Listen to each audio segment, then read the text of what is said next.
Hello everyone, welcome to study zone. ಇವತ್ತಿನ ತರಗತಿಯಲ್ಲಿ KPSC 2023ರಲ್ಲಿ ನಡೆದಂತಹ ಈ ಪೇಪರ್ನ ಬಿಡಿಸೋಣ. ಇದು ಗ್ರೂಪ್ ಬಿ ಪೇಪರ್ ಆಗಿರುತ್ತೆ. ಅಂದರೆ 300 ಮಾರ್ಕ್ಸ್ ಇದೆ ಅಂದರೆ ಗ್ರೂಪ್ ಬಿ ಪೇಪರ್ ಇದು ಮುಂದೆ ಬರುವಂತಹ KS ಎಕ್ಸಾಮ್ಗೂ ಕೂಡ, others group C exams, group B exams ಇದೆಯಲ್ವಾ ಇವಾಗ, ಇವೆಲ್ಲ ಎಕ್ಸಾಮ್ಸ್ ಕೂಡ ಯೂಸ್ ಆಗುತ್ತೆ. ಯಾಕಂದರೆ ಈ ಪ್ಯಾಟರ್ನಲ್ಲಿನೇ ಎಲ್ಲ ಎಕ್ಸಾಮ್ ಬರುತ್ತೆ. KPSCನೇ ತೆಗೆದಿರೋದ್ರಿಂದ ಇದು ರೀಸೆಂಟ್ ಪೇಪರ್, 2023 ಪೇಪರು. ಅದಕ್ಕೋಸ್ಕರ ಇದು ಎಕ್ಸಾಮ್ ನಿಮಗೆ ಈ ಪೇಪರ್ ನೋಡಿದರೆ ಒಂಥರ ನಿಮಗೆ ಮಾಡೆಲ್ ಪೇಪರ್ ಥರ ನೋಡಿ. ಎಷ್ಟೇ ಮಾಡೆಲ್ ಟೆಸ್ಟ್ ಬರೆದ್ರೂ ಕೂಡ KS ವರ್ಲ್ಡ್ ಪೇಪರ್ ಬಿಡಿಸಿದಾಗ ಬರೋ ನಾಲೆಡ್ಜು 100 ಮಾಡೆಲ್ ಪೇಪರ್ ಬಿಡಿಸಿದ್ರು ನಿಮಗೆ ಬರಲ್ಲ. ಯಾಕಂದರೆ ಅಲ್ಲಿ ಅವನು ಯಾವ ರೀತಿ ತೆಗೆದಿರ್ತಾನೆ ಅನ್ನೋದು, ಅವನು ಯಾವುದೋ ಕೋಚಿಂಗ್ ಸೆಂಟ್ರಲ್ಲಿ ಆ ರೀತಿ ಬಂದರೆ ಅವ್ರ ಕೋಚಿಂಗ್ ಸೆಂಟ್ರಲ್ಲಿ ಅವ್ರ ನಾಲೆಡ್ಜ್ ತಕ್ಕಂಗೆ ತೆಗೆದಿರ್ತಾರೆ. KPSC ಐತೆ ಅಂದರೆ ಇವ್ರ ನಾಲೆಡ್ಜ್ ತಕ್ಕಂಗೆ ತೆಗೆದಿರ್ತಾರೆ. ನಾವು ಫೈನಲ್ ಸೆಲೆಕ್ಷನ್ ಆಗೋದು KPSC ನಾಲೆಡ್ಜಿಗೆ ತಕ್ಕಂಗೆ ಓದಂಗೆ ಮಾತ್ರ ನಾವು ಸೆಲೆಕ್ಷನ್ ಆಗ್ತೀವಿ. ಅದಕ್ಕೆ ನಾನು ಕಂಪ್ಲೀಟ್ KPSC ಪೇಪರೇ ಇದು ನೋಡಿ. ಅಲ್ಲಿ 2023 ಅಂತ ಇದೆ, ಇದೆಲ್ಲ KPSC ಪೇಪರೇ. ಬೇಕಾದ್ರೆ ಡೌಟ್ ಇದ್ದರೆ 550 541 ಅಂತಂದು ಸರ್ಚ್ ಮಾಡಿ ನೋಡಿ ಕೋಡ್ ನಂಬರು, ಅದರಲ್ಲಿ ನಿಮಗೆ ಪೇಪರ್ ಕೂಡ ಸಿಗುತ್ತೆ. ಇದು ಸಿರಿಕಲ್ಚರ್ ಪೇಪರ್. ಇದು ಸಿರಿಕಲ್ಚರ್ ಪೇಪರು HK ಪೇಪರ್. ಅದರಲ್ಲೇ ಸಿರಿಕಲ್ಚರ್ HK ಪೇಪರು. ಇದು ಯಾವಾಗ ನಡೆದತ್ತೆ ಅಂದರೆ 26/7/2023 ಅಂತ ನಡೆದತ್ತಿದೆ ಎಕ್ಸಾಮ್. ಓಕೆ, ಇದ್ರ ಬಗ್ಗೆ ಇವತ್ತು ಕ್ವಶನ್ ಆ್ಯಂಡ್ ಆನ್ಸರ್ಸ್ ನೋಡೋಣ. ನೀವು ಯಾವುದೇ ರೀತಿ ಇದಕ್ಕೆ ನಾನು ಆನ್ಸರ್ ಹೇಳೋವರೆಗೂ ವೇಟ್ ಮಾಡಬೇಡಿ. ನೀವು ಜಸ್ಟ್ ಹಿಂಗೆ ಕ್ವಶನ್ ತೋರಿಸ್ತೀನಿ ನಿಮಗೆ. ಒಂದು ಪೆನ್ನು ಪೇಪರ್ ತೊಗೊಳ್ಳಿ. ಒಳ್ಳೆ ನಿಮಗೆ ಮಾಡೆಲ್ ಪೇಪರ್ ಥರ, ಮಾಡೆಲ್ ಟೆಸ್ಟ್ ಬರೋ ಥರ ಮಾಡ್ಬೇಕು ನೀವು. ಅಂದರೆ ನಾನು ಮಾಡ್ತಿರೋದು ಯೂಸ್ ಆಗುತ್ತೆ. ನಾನು ಇದರಲ್ಲಿ ಮೆಂಟಾಲಿಟಿ ಏನು ಕವರ್ ಮಾಡಲ್ಲ, ಕಂಪ್ಲೀಟಾಗಿ GK ಕವರ್ ಮಾಡ್ತೀನಿ. ಓಕೆ, 1, 2, 3 ಕ್ವಶನ್ಸ್ ಇವು ಮೆಂಟಾಲಿಟಿ ರಿಲೇಟೆಡ್ ಇದ್ದಾವೆ. 4th ಕ್ವಶನ್ ಏನಿದೆ ಇದು GK ರಿಲೇಟೆಡ್ ಇದೆ. ಏನು ಕೇಳಿದ್ದಾನೆ, ಇಂಗ್ಲೀಷ್ ಕೂಡ ಇದೆ. ನೀವು ತಲೆ ಕೆಡಿಸ್ಕೊಬೇಡಿ, ಇಲ್ಲಿ ನೋಡಿ ಇಂಗ್ಲೀಷ್ ಕೂಡ ಇದೆ. ನೆಕ್ಸ್ಟು ಇದು ಕಂಪ್ಲೀಟ್ ನಾನು ವೆಬ್ಸೈಟಿಂದಾನೇ ತೊಗೊಂಡಿರೋದು ಪೇಪರು. ಫೋರ್ತ್ ಕ್ವಶನ್ ಏನು ಕೇಳಿದಾನೆ, ಅಕ್ಷಾಂಶವನ್ನು ಆಧರಿಸಿ ಸಮಭಾಜಕ ವೃತ್ತದಿಂದ ಈ ನಗರಗಳ ಏರಿಕೆ ಕ್ರಮದಲ್ಲಿ ಬರೆಯಿರಿ ಅಂತ ಕೇಳಿದಾನೆ. ಸಮಭಾಜಕ ವೃತ್ತದಿಂದ ಇವು ಪ್ಲೇಸಸ್ನ ಏರಿಕೆ ಕ್ರಮದಲ್ಲಿ ಬರೆಯಿರಿ ಅಂತ ಕೇಳಿದಾನೆ. ಇದ್ರ ಕೆಳಗೆ ಇಷ್ಟು ಆಪ್ಷನ್ ಕೊಟ್ಟಿದ್ದಾನೆ. Arrange the following cities increasing order ಅಂತ ಕೇಳಿದಾನೆ. ಯಾವುದು ಅಹಮದಾಬಾದ್, ನಾಗ್ಪುರ್, ಇಂದೋರ್, ಸೂರತ್, ಮುಂಬೈ, ಪುಣೆ ಅಂತ ಇಷ್ಟು ಸಿಟೀಸ್ ಕೊಟ್ಟಿದ್ದಾನೆ. ಇದರಲ್ಲಿ ಆರ್ಡರ್ ವೈಸು ಯಾವ್ಯಾವುದು ಸಮಭಾಜಕ ವೃತ್ತದಿಂದ ನಗರಗಳು ಏರಿಕೆ ಕ್ರಮದಲ್ಲಿ ಬರ್ತವೆ ಅಂತ ನಾವು ಬರಬೇಕು. ಇವಾಗ ನೋಡ್ರಿ ಹಾಗೆ ಫಸ್ಟ್ ಯಾವ್ದು ಬರುತ್ತೆ ಅದರಲ್ಲಿ, ಇದು ಫಸ್ಟು ಸೂರತ್ ಬರುತ್ತೆ ಫಸ್ಟ್. ನೆಕ್ಸ್ಟು ಮುಂಬೈ ಬರುತ್ತೆ. ಓಕೆ, ಫಸ್ಟು ಸೂರತ್ತು, ಆಮೇಲೆ ಮುಂಬೈ, ನಾಗ್ಪುರ ಥರ್ಡ್ ಬರುತ್ತೆ. 5th ಯಾವ್ದು ಬರುತ್ತೆ ಅಂದರೆ ಇದು ಪುಣೆ ಫಸ್ಟ್ ಬರುತ್ತೆ. ಇದು 4th ಬರುತ್ತೆ. ಸೂರತ್ತು 4th ಬರ್ತದೆ. 5th ಯಾವುದಂದರೆ ಇಂದೋರು. 6th ಅಹಮದಾಬಾದ್. ಇದು ಆರ್ಡರ್ ವೈಸ್ ರೈಟ್ ಇದೆ. ಇವಾಗ ಇದು ಯಾವುದು ಕನೆಕ್ಟ್ ಆಗುತ್ತೆ ಅಂತ ನೋಡಬೇಕು ನೀವು ಅಷ್ಟೇ. ಥರ್ಡ್ ಆಪ್ಷನ್ ರೈಟ್ ಇದಕ್ಕೆ. ಓಕೆ, ನೀವು ಥರ್ಡ್ ಆಪ್ಷನ್ ಹಾಕಿದ್ರೆ ಇಲ್ಲ ಅಂತಂದು ಚೆಕ್ ಮಾಡ್ಕೊಂಡು ನೋಡಿ. ನಿಮಗೆ ಇಂಗ್ಲೀಷ್ ಹೋಗ್ಬೇಕಂದ್ರೆ ಇಂಗ್ಲೀಷಲ್ಲಿ ಕೂಡ ಇದು ಇದೆ. ಓಕೆ, ಇದನ್ನು ನಾನು ಟೆಲಿಗ್ರಾಮಲ್ಲಿ ಡಿಸ್ಕ್ರಿಪ್ಷನಲ್ಲಿ ಲಿಂಕ್ ಇರುತ್ತೆ, ಸ್ಟಡಿ ಝೋನ್ ಅಂತ. ಅಲ್ಲಿ ಬೇಕಾದ PDF ಶೇರ್ ಮಾಡಿ ಅಂದರೆ ನೀವು ಕಮೆಂಟ್ ಮಾಡಿ ತಿಳಿಸಿದ್ರೆ ಬೇಕು ಅಂದರೆ ನಾನು ಅಲ್ಲಿ ಶೇರ್ ಮಾಡ್ತೀನಿ ಇದನ್ನು, ಈ ಪೇಪರ್ನ. ಓಕೆ, ನೆಕ್ಸ್ಟ್ ಬಂದರುಗಳ ಬಗ್ಗೆ ಕೇಳಿದಾನೆ. ಕಾರವಾರ ಬಂದರು, ಬೇಲಿಕೇರಿ ಬಂದರು, ಭಟ್ಕಳ ಬಂದರು, ಮಲ್ಪೆ ಬಂದರು, ನವಮಂಗಳೂರು ಬಂದರು ಅಂತ ಕೇಳಿದಾನೆ. ಅದ್ರದ್ದು ಏನು ವಿಶೇಷತೆ ಅಂತ ಕೊಟ್ಟಿದ್ದಾನೆ. ಕೆಳಗೆ ಮತ್ತೆ ಆಪ್ಷನ್ ಇದೆ, ಇಲ್ಲಿ ಇರೋದು ಆಪ್ಷನ್. ಓಕೆ, ABCD ಈ ಥರ ಎಲ್ಲ ಕೊಟ್ಟಿದ್ದಾನೆ. ಒಂದೇದು ಓದ್ತೀನಿ ನಾನು ಕಂಪ್ಲೀಟಾಗಿ ಇಂಗ್ಲೀಷಲ್ಲಿ ಕೂಡ. ನೆಕ್ಸ್ಟ್ ಪೇಜಲ್ಲಿ ಇಂಗ್ಲೀಷಲ್ಲಿ ಇರುತ್ತೆ. ಓಕೆ, ಕಾರವಾರ ಬಂದರು ಇದನ್ನು ಕಾಳಿ ನದಿಯ ಅಳಿವೆಯ ಬಳಿ ಅಭಿವೃದ್ಧಿಪಡಿಸಲಾಗಿದೆ ಅಂತ ಕೊಟ್ಟಿದ್ದಾನೆ. ಬೇಲಿಕೇರಿ ಬಂದರು ಇದರ ಆಪೋಸಿಟು, ಇದು ಬಿಂಗೆ ಬೇ ಬಳಿ ನೆಲೆಗೊಂಡಿದೆ. ಭಟ್ಕಳ ಬಂದರು ಇದು ಪ್ರಾಚೀನ ಕಾಲದಲ್ಲಿ ಇದು ವಿದೇಶಿ ವ್ಯಾಪಾರಕ್ಕೆ ಪ್ರಮುಖ ವ್ಯಾಪಾರ ಕೇಂದ್ರವಾಗಿದ್ದು. ಮಲ್ಪೆ ಬಂದರು ಇದು ಉದ್ಯಾವರ ನದಿ ಸಂಗಮದಲ್ಲಿರುವ ಸ್ವಾಭಾವಿಕ ಬಂದರಾಗಿದೆ. ನವಮಂಗಳೂರು ಬಂದರು ಇದನ್ನು ಸರ್ವ ಋತು ಪ್ರಧಾನ ಬಂದರು ಎಂದು ಅಭಿವೃದ್ಧಿಪಡಿಸಲಾಗಿದೆ ಅಂತಂದು ಈ ರೀತಿ ಕ್ವಶನ್ ಕೊಟ್ಟಿದ್ದಾನೆ. ಇದಕ್ಕೆ ಯಾವ್ದು ರೈಟ್ ಆನ್ಸರು ನೀವು ಫೈಂಡ್ ಔಟ್ ಮಾಡಿ. ಇವಾಗ ಕೆಳಕೊಟ್ಟಿದ್ದಾನೆ ಆಪ್ಷನ್ ABCD ಅಂತ 4 ಕೊಟ್ಟಿದ್ದಾನೆ. ಅದರಲ್ಲಿ ಯಾವುದಂತ ರೈಟ್ ಆನ್ಸರ್ ಮಾಡಿ. ಓಕೆ, ಟಿಕ್ ಮಾಡಿದ್ರೆ ಅಂತ ಹಾಕಿರ್ತೀನಿ, ಇಲ್ಲಾಂದ್ರೆ ನಾನು ಸ್ಪೀಡಾಗಿ ಹೇಳಿದ್ರೆ ವಿಡಿಯೋ ಪಾಸ್ ಮಾಡಿ ನೋಡ್ಕೊಳ್ಳಿ ಅಷ್ಟೇ. ಓಕೆ, ಇದಕ್ಕೆ ರೈಟ್ ಆನ್ಸರ್ ಒಂದೇದು. ಅವೆಲ್ಲವೂ ಕೆಲವಕ್ಕೂ ಕರೆಕ್ಟೇ ಇದ್ದಾವೆ. ಓಕೆ, ಕಾರವಾರ ಬಂದರು ಇದನ್ನು ಕಾಳಿ ನದಿಯ ಅಳಿವೆ ಬಳಿ ಅಭಿವೃದ್ಧಿಪಡಿಸಲಾಗಿದೆ. ಬೇಳೆಕೇರಿ ಇದು ಬಿಂಗೆವೆ ನಳಿ ಬಳಿ ನೆಲೆಗೊಂಡಿದೆ. ಭಟ್ಕಳ ಬಂದರು ಪ್ರಾಚೀನ ಕಾಲದಲ್ಲಿ ಇದು ವಿದೇಶಿ ವ್ಯಾಪಾರಕ್ಕೆ ಪ್ರಮುಖ ಕೇಂದ್ರವಾಗಿತ್ತು. ರೈಟ್ ಇದು. ಮಲ್ಪೆ ಬಂದರು ಇದು ಉದ್ಯಾವರ ನದಿ ಸಂಗಮದಲ್ಲಿರುವ ಸ್ವಾಭಾವಿಕ ಬಂದರಾಗಿದೆ. ರೈಟ್. ನವಮಂಗಳೂರು ಬಂದರು ಇದನ್ನು ಸರ್ವ ಋತು ಪ್ರಧಾನ ಬಂದರಾಗಿ ಅಭಿವೃದ್ಧಿಪಡಿಸಲಾಗಿದೆ. ಇದು ಕೂಡ ರೈಟ್ ಇದಕ್ಕೆ. Okay, next question 6th question ಏನಿದೆ, ಕೆಳಗಿನ ವಾಕ್ಯಗಳನ್ನು ಪರಿಶೀಲಿಸಿ ಉತ್ತರವನ್ನು ಕೊಟ್ಟಿರುವ ಸಂಕೇತಗಳನ್ನು ಆಧರಿಸಿ ಉತ್ತರಿಸಿ ಅಂತ ಹೇಳಿದ್ರೆ ಇಷ್ಟು ಆಪ್ಷನ್ ಇದೆ, ಇಷ್ಟು ಕ್ವಶನ್ ಇದೆ. ಒಂದ್ಸರಿ ನೀವು ಕ್ಲೀನಾಗಿ ಓದ್ಕೊಳ್ಳಿ, ಇಲ್ಲಾಂದರೆ ವಿಡಿಯೋ ಪಾಸ್ ಮಾಡಿ ಕ್ಲೀನಾಗಿ ಓದ್ಕೊಳ್ಳಿ. ಓಕೆ, ನಾನು ಓದ್ತೀನಿ ಇವಾಗ. ಜಂಬಿಟ್ಟಿಗೆ ಮಣ್ಣು ಅಥವಾ ಲ್ಯಾಟ್ರೈಟ್ ಮಣ್ಣು ಕರ್ನಾಟಕದ ಕೊಡಗು ಜಿಲ್ಲೆಯಿಂದ ಬೆಳಗಾವಿ ಜಿಲ್ಲೆಯವರೆಗೂ ಹಬ್ಬಿದೆ. ಕ್ವಶನ್ ಯಾವ ರೀತಿ ಡೆಪ್ತ್ ಆಗಿ ಕೇಳ್ತಿದೆ ನೋಡಿ. ಓಕೆ, ಜಂಬಿಟ್ಟಿಗೆ ಮಣ್ಣು ಕರ್ನಾಟಕದ ಕೊಡಗು ಜಿಲ್ಲೆಯಿಂದ ಬೆಳಗಾವಿ ಜಿಲ್ಲೆಯವರೆಗೆ ಹಬ್ಬಿದೆ. ಎರಡನೇ ಆಪ್ಷನ್, ಕರ್ನಾಟಕದ ಕಡಲ ತೀರದ ಮೆಕ್ಕಲು ಮಣ್ಣಿನಲ್ಲಿ ಮರಳಿನ ಪ್ರಮಾಣ ಅಧಿಕವಾಗಿದೆ ಅಂತ ಕೊಟ್ಟಿದ್ದಾನೆ. ಕರ್ನಾಟಕದ ಕಡಲ ತೀರದ ಮೆಕ್ಕಲು ಮಣ್ಣಿನಲ್ಲಿ ಮರಳಿನ ಪ್ರಮಾಣ ಅಧಿಕವಾಗಿದೆ. ಥರ್ಡ್ ಆಪ್ಷನ್, ಕಪ್ಪು ಮಣ್ಣಿನಲ್ಲಿ ಮ್ಯಾಗ್ನೀಷಿಯಂ ಕಡಿಮೆ ಇರುತ್ತದೆ ಆದರೆ ಸಾವಯವ ಅಂಶ ಹೆಚ್ಚಾಗಿರುತ್ತದೆ ಅಂತ ಕೊಟ್ಟಿದ್ದಾನೆ. Third option. ಫೋರ್ತ್ ಆಪ್ಷನ್, ಕಪ್ಪು ಮಿಶ್ರಿತ ಕೆಂಪು ಮಣ್ಣು ಉತ್ತರ ಕರ್ನಾಟಕದಲ್ಲಿ ಹೆಚ್ಚಾಗಿ ಕಂಡು ಬರ್ತಿದೆ ಅಂತ ಕೊಟ್ಟಿದ್ದಾನೆ. ಇದರಲ್ಲಿ ಕೆಳಗೆ ಮತ್ತೆ ಆಪ್ಷನ್ ಕೊಟ್ಟಿದ್ದಾನೆ. 1, 2, 3 ಸರಿ, 1, 2, 4 ಸರಿ, 1, 3, 4 ಸರಿ, ಮೇಲಿನ ಎಲ್ಲ ಹೇಳಿಕೆಗಳು ಸರಿ ಅಂತ ಕೊಟ್ಟಿದ್ದಾನೆ. ನೀವು ಒಂದು ಪೇಪರಲ್ಲಿ ತೊಗೊಂಡು ಇದನ್ನ ಪ್ರಾಕ್ಟೀಸ್ ಮಾಡ್ತಿದ್ದೀರಾ ಅಂತ ಅಂದ್ಕೊಂಡಿದ್ದೀನಿ. ಆರನೇದಕ್ಕೆ ಏನು ಆನ್ಸರ್ ಅಂತಂದು ನೀವು ಟಿಕ್ ಮಾಡ್ಕೊಂಡಿರಿ. ನಾನೀಗ ನೆಕ್ಸ್ಟ್ ಅದರ ರೈಟ್ ಆನ್ಸರ್ ಹೇಳ್ತೀನಿ. ಇದಕ್ಕೆ second option right, 1 second and 4th right.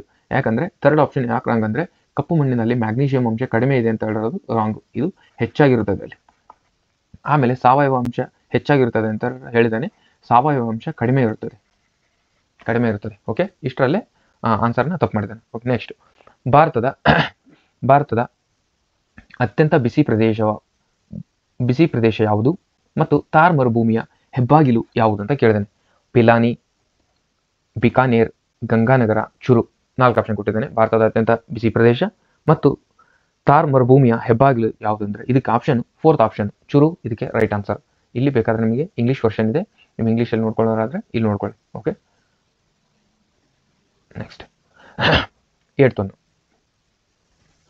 ರಾಷ್ಟ್ರೀಯ ಜಲಜಾಲದ ಪ್ರಕಾರ ಪ್ರಸ್ತಾವಿತ ನದಿ ಜೋಡಣೆ ಯೋಜನೆಗಳಲ್ಲಿ ಯಾವುದು ಸರಿಯಾದ ಜೋಡಿ ಅಂತ ಕೇಳಿದ್ದಾನೆ. ರಾಷ್ಟ್ರೀಯ ನದಿ ಜೋಡಣೆಗಳಲ್ಲಿ ಕೆಳಗಿನ ಯಾವುದು ಜೋಡಿ ಸರಿಯಾಗಿದೆ ಅಂತ ಕೇಳ್ತಿದ್ದಾನೆ. ಕೇನ್ ಮತ್ತು ಬೇಟ್ವಾ, ಗಂಡಕ್ ಮತ್ತು ಗಂಗಾ ನದಿ, ಗೋದಾವರಿ ಮತ್ತು ನರ್ಮದಾ ನದಿ, ಕಾವೇರಿ ಮತ್ತು ವೈಗೈ ನದಿ. ಇದನ್ನ ಈ ರೀತಿನೂ ಕೂಡ ಕೊಡ್ಬೋದು, ಅಥವಾ ಇಲ್ಲಿ 3 ಆಪ್ಷನ್ ಕೊಡೋ ಇದಕ್ಕಿಂತ ಇದರಲ್ಲಿ ಯಾವ ಹೇಳಿಕೆ ರಾಂಗ್ ಅಂತ ಕೂಡ ಕೇಳ್ಬೋದು. ಅದೇ ರೀತಿ ಬಂದಿದೆ ಇವಾಗ ಕ್ವಶನ್ ಇದು. ಇದರಲ್ಲಿ ಯಾವ್ದು ರಾಂಗ್ ಅಂತಂದು ಈಗ ಕೆಳಗೆ ಆಪ್ಷನ್ ಏನಿದೆ 1, 2, 3, 4 ಈ ಥರ ಇದೆ. ನೀವು ವಿಡಿಯೋ ಪಾಸ್ ಮಾಡಿ ಯಾವ್ದು ರೈಟ್ ಅಂತಂದು ಟಿಕ್ ಮಾಡ್ಕೊಳ್ಳಿ. ನಾನು ಫೈನಲ್ ಆಗಿ ಆನ್ಸರ್ ಹೇಳ್ತೀನಿ. ಆನ್ಸರ್ ಮಾಡಿದ್ರೆ ಅನ್ಕೊಳ್ತೀನಿ. ಇದಕ್ಕೆ 4th ಆಪ್ಷನ್ ರೈಟ್. 1, 2 ಮತ್ತು 4 ರೈಟ್. 1, 2 ಮತ್ತು 4 ರೈಟ್. ನರ್ಮದಾ ಮತ್ತು ಗೋದಾವರಿನ ಮರ್ಜ್ ಮಾಡ್ಬೇಕಂತ ಅನ್ಕೊಂಡಿಲ್ಲ. ಇದಕ್ಕೆ ಅದು ಥರ್ಡ್ ಆಪ್ಷನ್ ರಾಂಗ್.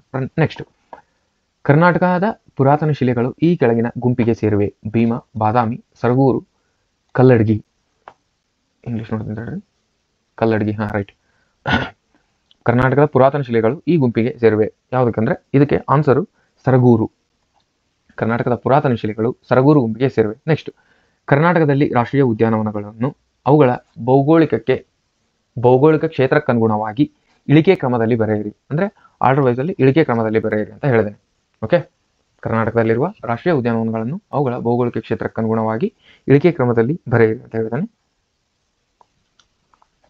ಒಂದು ನಿಮಿಷ.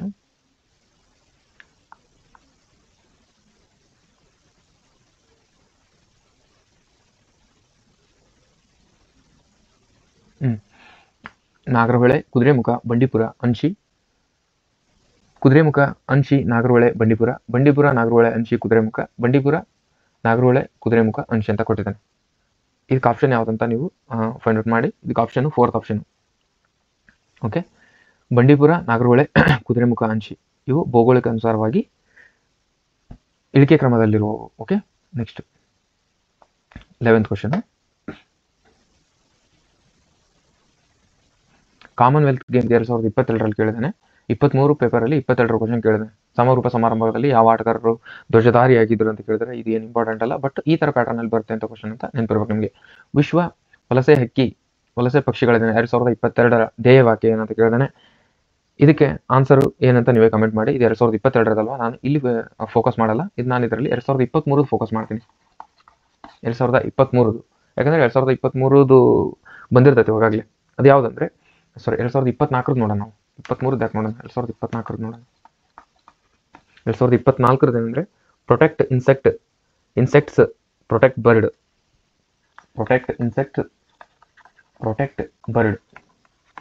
ಬರ್ಡ್ಸ್. ಇದು ಮೇ 4ರಂದು ವಿಶ್ವ ವಲಸೆ ಪಕ್ಷಿಗಳ ದಿನ ಆಚರಣೆ ಮಾಡೋದು ಮೇ 4ರಂದು. ಇದನ್ನ 2024ರ ಥೀಮ್ ಅಂದರೆ ಪ್ರೊಟೆಕ್ಟ್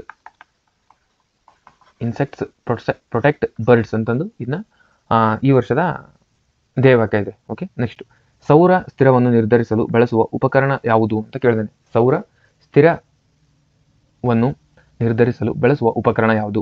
ಬೋಲೋಮೀಟರ್, ರೇಡಿಯೋಮೀಟರ್, ಹೈಪರ್ಲಿ ಮೀಟರ್, ಮಾನೋಮೀಟರ್ ಅಂತಂದು 4 ಆಪ್ಷನ್ ಕೊಟ್ಟಿದ್ದೇನೆ. ಇದಕ್ಕೆ ರೈಟ್ ಆನ್ಸರ್ ಹೈಪರ್ಲಿ ಮೀಟರ್ ಆಗಿರುತ್ತದೆ. ಬೋಲೋಮೀಟರು ಇದು ಏರ್ಗೆ ಸಂಬಂಧಿಸಿದೆ.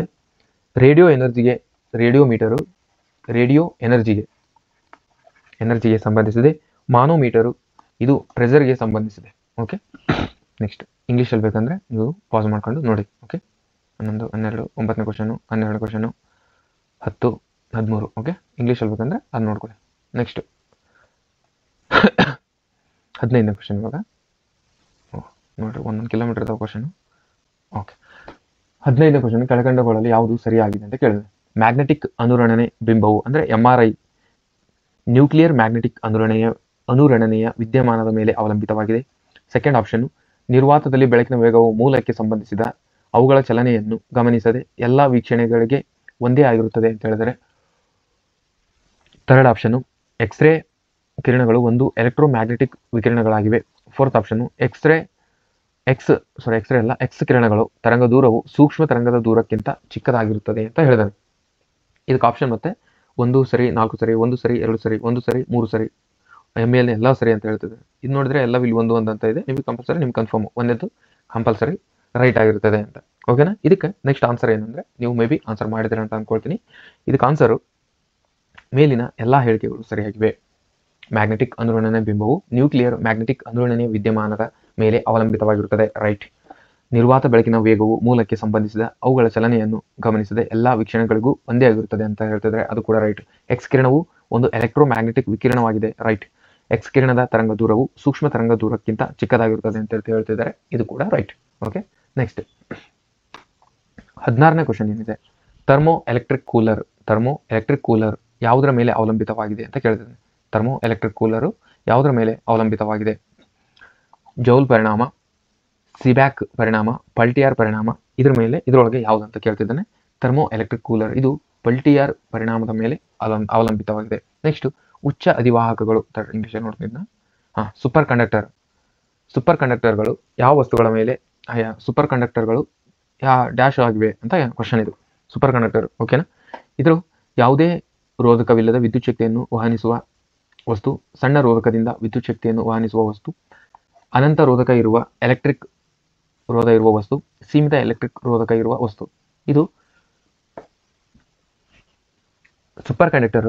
ಇದು ಫಸ್ಟ್ ಆಪ್ಷನ್ ರೈಟ್. ಯಾವುದೇ ರೋಧಕವಿಲ್ಲದ ವಿದ್ಯುತ್ ಶಕ್ತಿಯನ್ನು ವಹನಿಸುವ ವಸ್ತು ಸೂಪರ್ ಕಂಡಕ್ಟರ್ ಆಗಿರುತ್ತದೆ. ನೆಕ್ಸ್ಟ್, ಕರ್ನಾಟಕ ರೈತ ಸುರಕ್ಷಾ ಪ್ರಧಾನಮಂತ್ರಿ ಫಸಲ್ ಬಿಮಾ ಯೋಜನೆ ಬಗ್ಗೆ ಕೇಳಿದ್ದೇನೆ. ಕರ್ನಾಟಕ ರೈತ ಸುರಕ್ಷಾ ಪ್ರಧಾನಮಂತ್ರಿ ಫಸಲ್ ಬಿಮಾ ಯೋಜನೆ ಕೆಳಗಿನ ಯಾವ ಹೇಳಿಕೆ ಸರಿ ಅಂತ ಕೇಳಿದ್ದೇನೆ. ಇದು ಕರ್ನಾಟಕದಲ್ಲಿ 2015 ಮತ್ತು 2016ರಲ್ಲಿ ಮಣ್ಣು ಆರೋಗ್ಯ ಮಿಷನ್ ಕಾರ್ಯಕ್ರಮದಲ್ಲಿ ಪ್ರಾರಂಭಿಸಲಾಯಿತು ಅಂತ ಹೇಳ್ತಿದ್ದೇನೆ. 1ನೇ ಆಪ್ಷನ್. 2, ರಾಜ್ಯದಲ್ಲಿ ಕೃಷಿ ಯಾಂತ್ರೀಕರಣದ ಭಾಗವಾಗಿ ಈ ಯೋಜನೆಯನ್ನು ಪ್ರಾರಂಭಿಸಲಾಯಿತು. ಈ ಯೋಜನೆಯನ್ನು ರೈತರ ತಲಾ ಉತ್ಪನ್ನವನ್ನು ಹೆಚ್ಚಿಸುವ ಸಲುವಾಗಿ ಪ್ರಾರಂಭಿಸಲಾಗಿದೆ. ಇದು ಒಂದು ಬೆಳೆ ವಿಮೆಯಾಗಿದೆ ಅಂತ ಹೇಳ್ತಿದ್ದೇನೆ. ಇದರಲ್ಲಿ ಯಾವ ಆಪ್ಷನ್ ರೈಟ್ ಅಂತಂದು ನೀವು ಗುರುತಿಸ್ರಿ. ಓಕೆ, ಇದಕ್ಕೆ 4th ಆಪ್ಷನ್ ರೈಟ್. 1ನೇ ಆಪ್ಷನ್ ಅದು ರೈಟ್. ರಾಂಗ್. ಯಾಕಂದ್ರೆ ಫೆಬ್ರವರಿ 18, 2016ರಲ್ಲಿ ಬರ್ತೈತಿ.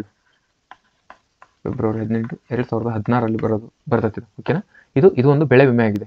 ರೈತ ಸುರಕ್ಷಾ ಸಮೃದ್ಧಿ ಫಸಲ್ ಬಿಮಾ ಯೋಜನೆ ಇದು ಒಂದು ಬೆಳೆ ವಿಮೆ ಆಗಿದೆ. ಓಕೆ, ಇಂಗ್ಲೀಷಲ್ಲಿ ಬೇಕಂದ್ರೆ ನೀವು ಪಾಸ್ ಮಾಡ್ಕೊಂಡು ನೋಡ್ಕೋಬಹುದು. ಓಕೆ, ನೆಕ್ಸ್ಟ್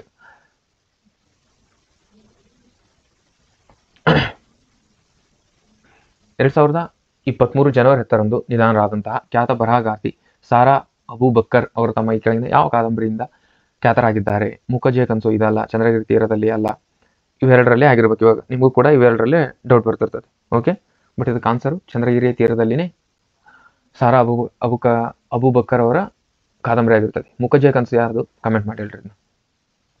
ನೆಕ್ಸ್ಟ್, ಕರ್ನಾಟಕ ಸರ್ಕಾರ ಕರ್ನಾಟಕ ಭೂ ಕಂದಾಯ ಕಾಯ್ದೆ 2ನೇ ತಿದ್ದುಪಡಿ ವಿಧಾನಸಭೆಯಲ್ಲಿ ದಿನಾಂಕ 22 ಡಿಸೆಂಬರ್ 2022ರಂದು ಅನುಮೋದಿಸಿ ಕೃಷಿ ಭೂಮಿಯನ್ನು ಕೃಷಿಯೇತರ ಉದ್ದೇಶಕ್ಕಾಗಿ ಪರಿವರ್ತಿಸಲು ತೆಗೆದುಕೊಳ್ಳಬೇಕಾದ ಕನಿಷ್ಠ ದಿನಗಳ ಸಂಖ್ಯೆ ಎಷ್ಟು ಅಂತ ಕೇಳ್ತಿದ್ದಾನೆ. ಇದಕ್ಕೆ ರೈಟ್ ಆನ್ಸರ್ 15 ದಿನ, 30 ದಿನನ, 7 ದಿನನ, 45 ದಿನನ ನೀವು ಪೇಪರಲ್ಲಿ ಫೈಂಡ್ ಔಟ್ ಮಾಡ್ಕೊಳ್ಳಿ. ಇದಕ್ಕೆ ರೈಟ್ ಆನ್ಸರ್ 7 ದಿನ. ಓಕೆ, ನೆಕ್ಸ್ಟ್, ಭಾರತದ ರಕ್ಷಣಾ ಪಡೆಗಳ ದ್ವಿತೀಯ ಮುಖ್ಯಸ್ಥರಾಗಿ ಇತ್ತೀಚೆಗೆ ನೇಮಕಗೊಂಡವರು ಯಾರು? ಅಂದ್ರೆ ಲಾಸ್ಟ್ ಇಯರ್ ಯಾರು ನೇಮಕಗೊಂಡಾರೆ? Lieutenant general Anil Chauhan, director general Pathania, Bipin Rawat, lieutenant general Manoj Pande. Answer ಬರ್ಕೊಳ್ಳಿ. ಇದಕ್ಕೆ ಫಸ್ಟ್ ಒಂದು right answer lieutenant general Anil Chauhan ಅವರು ಇದಕ್ಕೆ ನೇಮಕವಾಗಿರ್ತಾರೆ.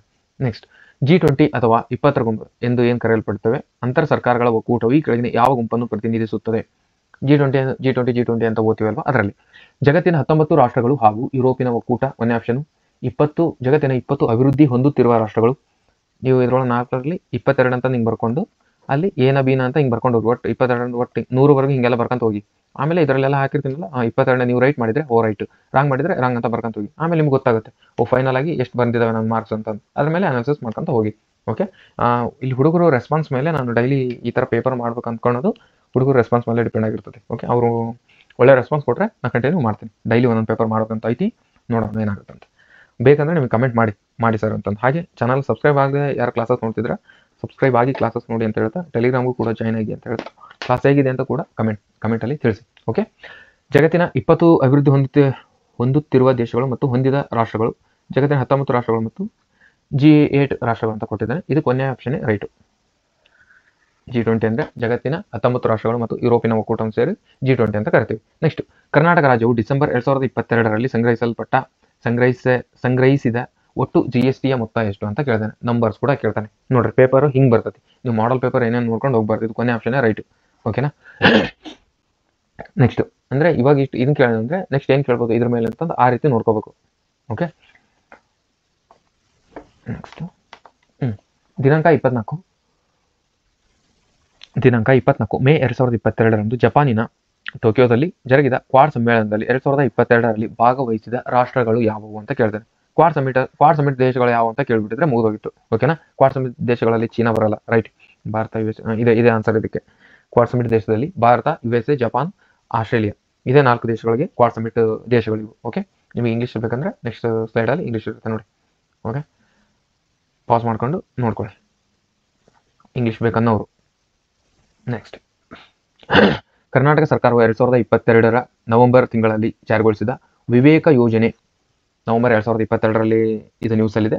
ಅದನ್ನ ಜುಲೈಯಲ್ಲಿ 2023 ಜುಲೈಯಲ್ಲಿ ಕ್ವಶನ್ ಕೇಳಿದಾನೆ. ಒಂದು ವರ್ಷದೊಳಗೆ ಕೇಳಿದಾನೆ ಇದನ್ನು. ಓಕೆ, ಇದರ ಉದ್ದೇಶ ಏನು ಅಂತ ಕೇಳಿದಾನೆ.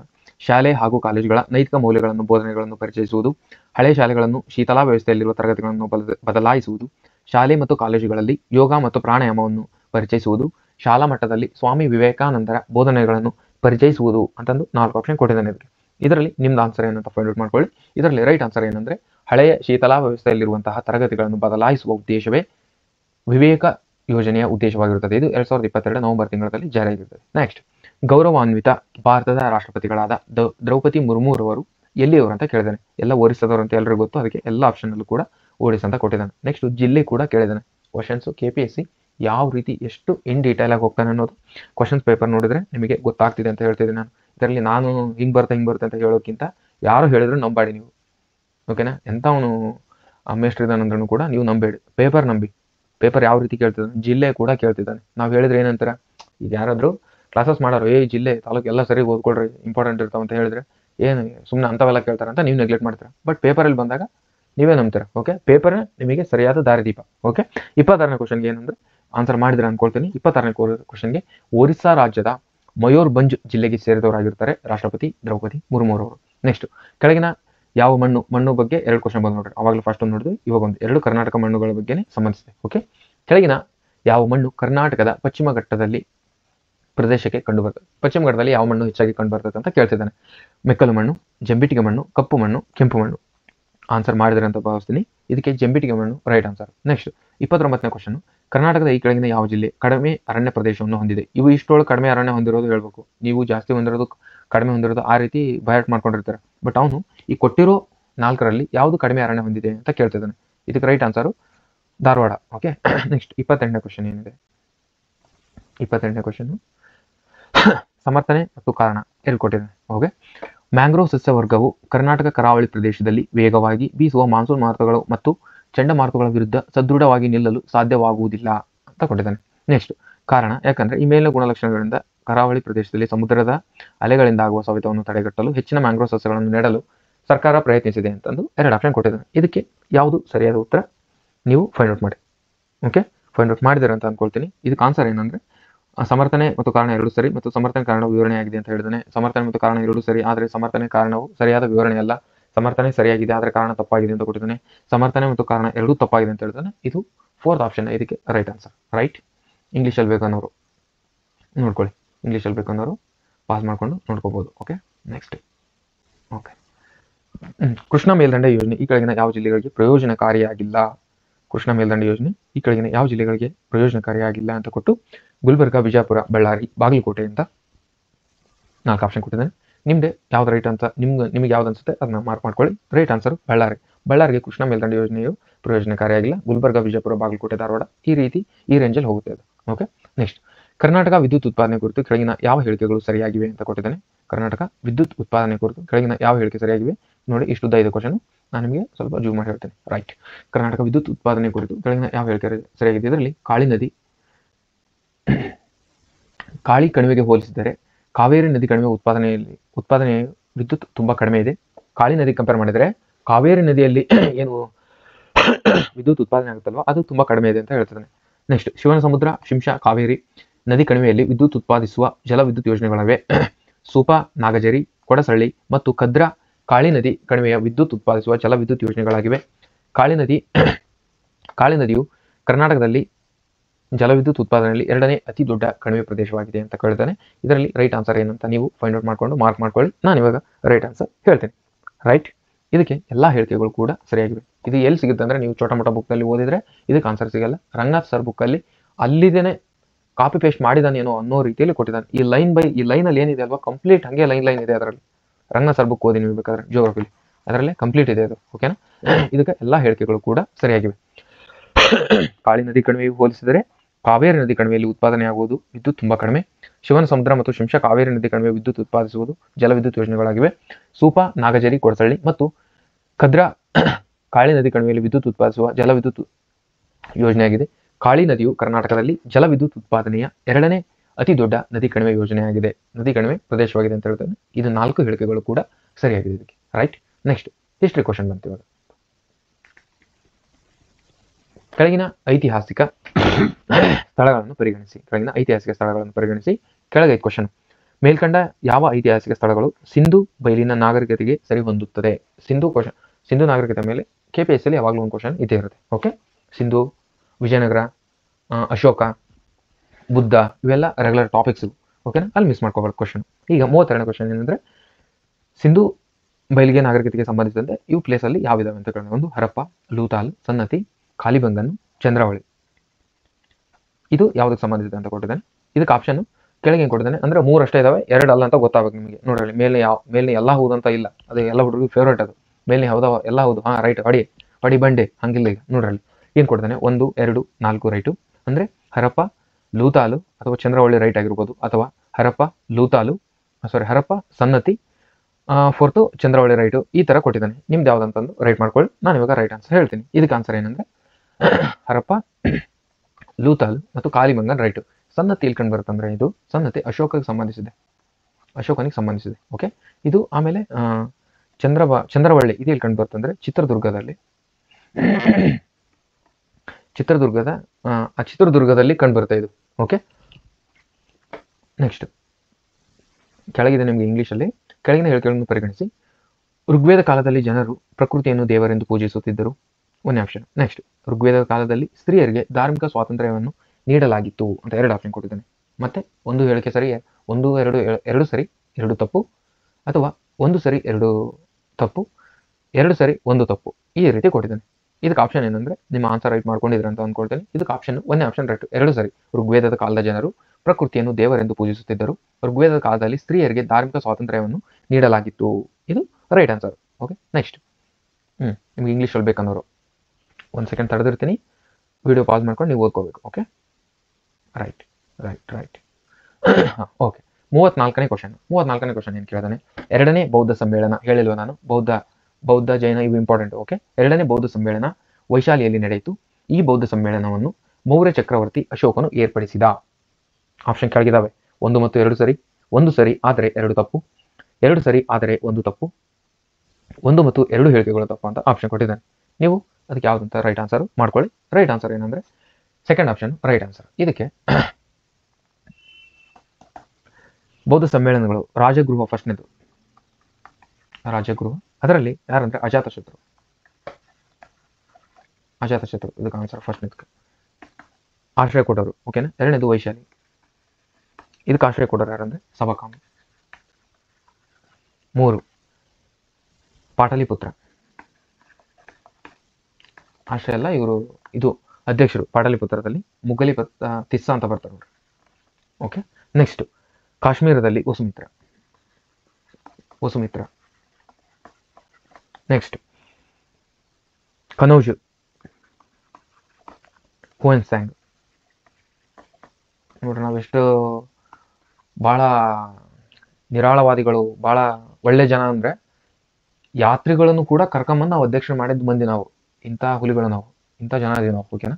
ಅವ್ರು ಬೇರೆ ದೇಶದಿಂದ ಬಂದಾರಂತೆ ನಮ್ಮ ದೇಶ ನೋಡೋಕ್ಕೆ, ಅವ್ರನ್ನೂ ಕೂಡ ನಾವು ಅಧ್ಯಕ್ಷರು ಮಾಡಿದಂತಹ ಮಹಾನ್ ಜನ ನಾವು. ಓಕೆ. ನೆಕ್ಸ್ಟ್ ಹೋಗ್ಲಿ 35ನೇ ಕ್ವಶನ್. ಪ್ರವಾಸಿಗರು ಮತ್ತು ರಾಷ್ಟ್ರಗಳು. ಪ್ರವಾಸಿಗರು ಯಾವ ದೇಶದಿಂದ ಬಂದಿದ್ದಾರೆ ಒಂದಿಷ್ಟು ಬರೋಕ್ಕೆ ಹೇಳ್ತಾನೆ. ಮೆಗಸ್ತಾನಿಸು, ಪೋಯಾನು, Alberuni, Fernao Nuniz. Next Portuguese, Iran, Greek, China, Italy ಅಂತಂದು ಈ ರೀತಿ ಆಪ್ಷನ್ ಕೊಟ್ಟಿದ್ದಾನೆ. ಇದಕ್ಕೆ ಆಪ್ಷನ್ ಅಂತ ಕೆಳಗಿದಾವೆ, ನೀವು ಫೈಂಡ್ ಔಟ್ ಮಾಡ್ಕೊಳ್ಳಿ. ಓಕೆ. ಫಸ್ಟ್ ಒಂದು ನೋಡೋಣ. ಮೆಗಸ್ತಾನಿಸು ಎಲ್ಲಿ ಅವನಪ್ಪ ಅಂದರೆ ಮೆಗಸ್ತಾನಿಸು ಗ್ರೀಕ್ ಅವನು. Greek. Okay. Next ಪಾಹಿಯಾನು ಚೀನಾದವನು. Okay. Alberuni ಇರಾನ್ನಿಂದ ಬಂದಿರ್ತಾನೆ. ಇರಾನ್. ಪರ್ನೋ ನ್ಯೂನಿಜ್ ಇವರು ಪೋರ್ಚುಗಲ್ನಿಂದ ಬಂದಿರ್ತಾರೆ. ಪೋರ್ಚುಗಲ್ ಅಂದರೆ ಇದಕ್ಕೆ ಆಪ್ಷನ್ ಸಿ ಆಪ್ಷನ್ ರೈಟ್. ಇಟಲಿಯಿಂದ ಯಾರು ಬರ್ತಾರೆ ಅಂದರೆ ನಿಕೋಲೋ ಕೋಂಟಿ ಬರ್ತಾನೆ. ಅವರು ಬರೋದು ಇಟಲಿಯಿಂದ ಬರ್ತಾರೆ. ನೆಕ್ಸ್ಟ್ ಕೆಳಗಂಡ ಜೋಡಿಗಳನ್ನು ವಿದ್ವಾಂಸರು ಮತ್ತು ಗ್ರಂಥಗಳು. ಅದೇ ಹುಯೆನ್ಸಾಂಗ್, ಕಲ್ಲಣ, ಕೌಟಿಲ್ಯ, ಮೆಗಸ್ತಾನಿಸ್. ಇದರಲ್ಲಿ ಮತ್ತೆ ಕೊಟ್ಟಿದ್ದಾನೆ ಯಾವುದು ಸರಿಯಾದ ಜೋಡಿ ಅಂತ ಕೊಟ್ಟಿದ್ದಾನೆ. ಹುಯೆನ್ಸಾಂಗು CUK, ಕಲ್ಲಣ ಹರ್ಷಚರಿತೆ, ಕೌಟಿಲ್ಯ ಅರ್ಥಶಾಸ್ತ್ರ, ಮೆಗಸ್ತಾನಿಸು ಭೂಗೋಳಶಾಸ್ತ್ರ ಅಂತ ಈ ಥರ ಕೊಟ್ಟಿದ್ದಾನೆ. ಇದರಲ್ಲಿ ಯಾವ ರೈಟ್ ಅಂತ ಹೇಳ್ಬೇಕು ಇವಾಗ. 1 ಅಥವಾ 1 ಮತ್ತು 3, 2 ಮತ್ತು 4, 1 ಮತ್ತು 2, 3 ಮತ್ತು 4 ಅಂತ ಕೊಡ್ತಾರೆ. ಇದಕ್ಕೆ ಫಸ್ಟ್ ಆಪ್ಷನ್ ರೈಟ್. 1 ಮತ್ತು 3 right answer. Hiuen Tsang CUK right, Kautilya Arthashastra right. Okay. ಕಲ್ಲಣಂದು Rajatarangini ಬರುತ್ತೆ. ಕಲ್ಲಣನ ರಾಜತರಂಗಿಣಿ. ಒಂದು ನಿಮಿಷ ಹೇಳಿ, ಸಣ್ಣ ಮಾಡ್ಕೊಳ್ತೀನಿ. ಕಲ್ಲಣಂದು ರಾಜತರಂಗಿಣಿ. ಕಲ್ಲಣನ ರಾಜತರಂಗಿಣಿ ಬರ್ತದೆ. ಮೆಗಸ್ತಾನಿಸನ ಇಂಡಿಕಾ ಅಂತ ಬರ್ತೀವಿ. ಬರುತ್ತೆ. ಓಕೆ. ನೆಕ್ಸ್ಟ್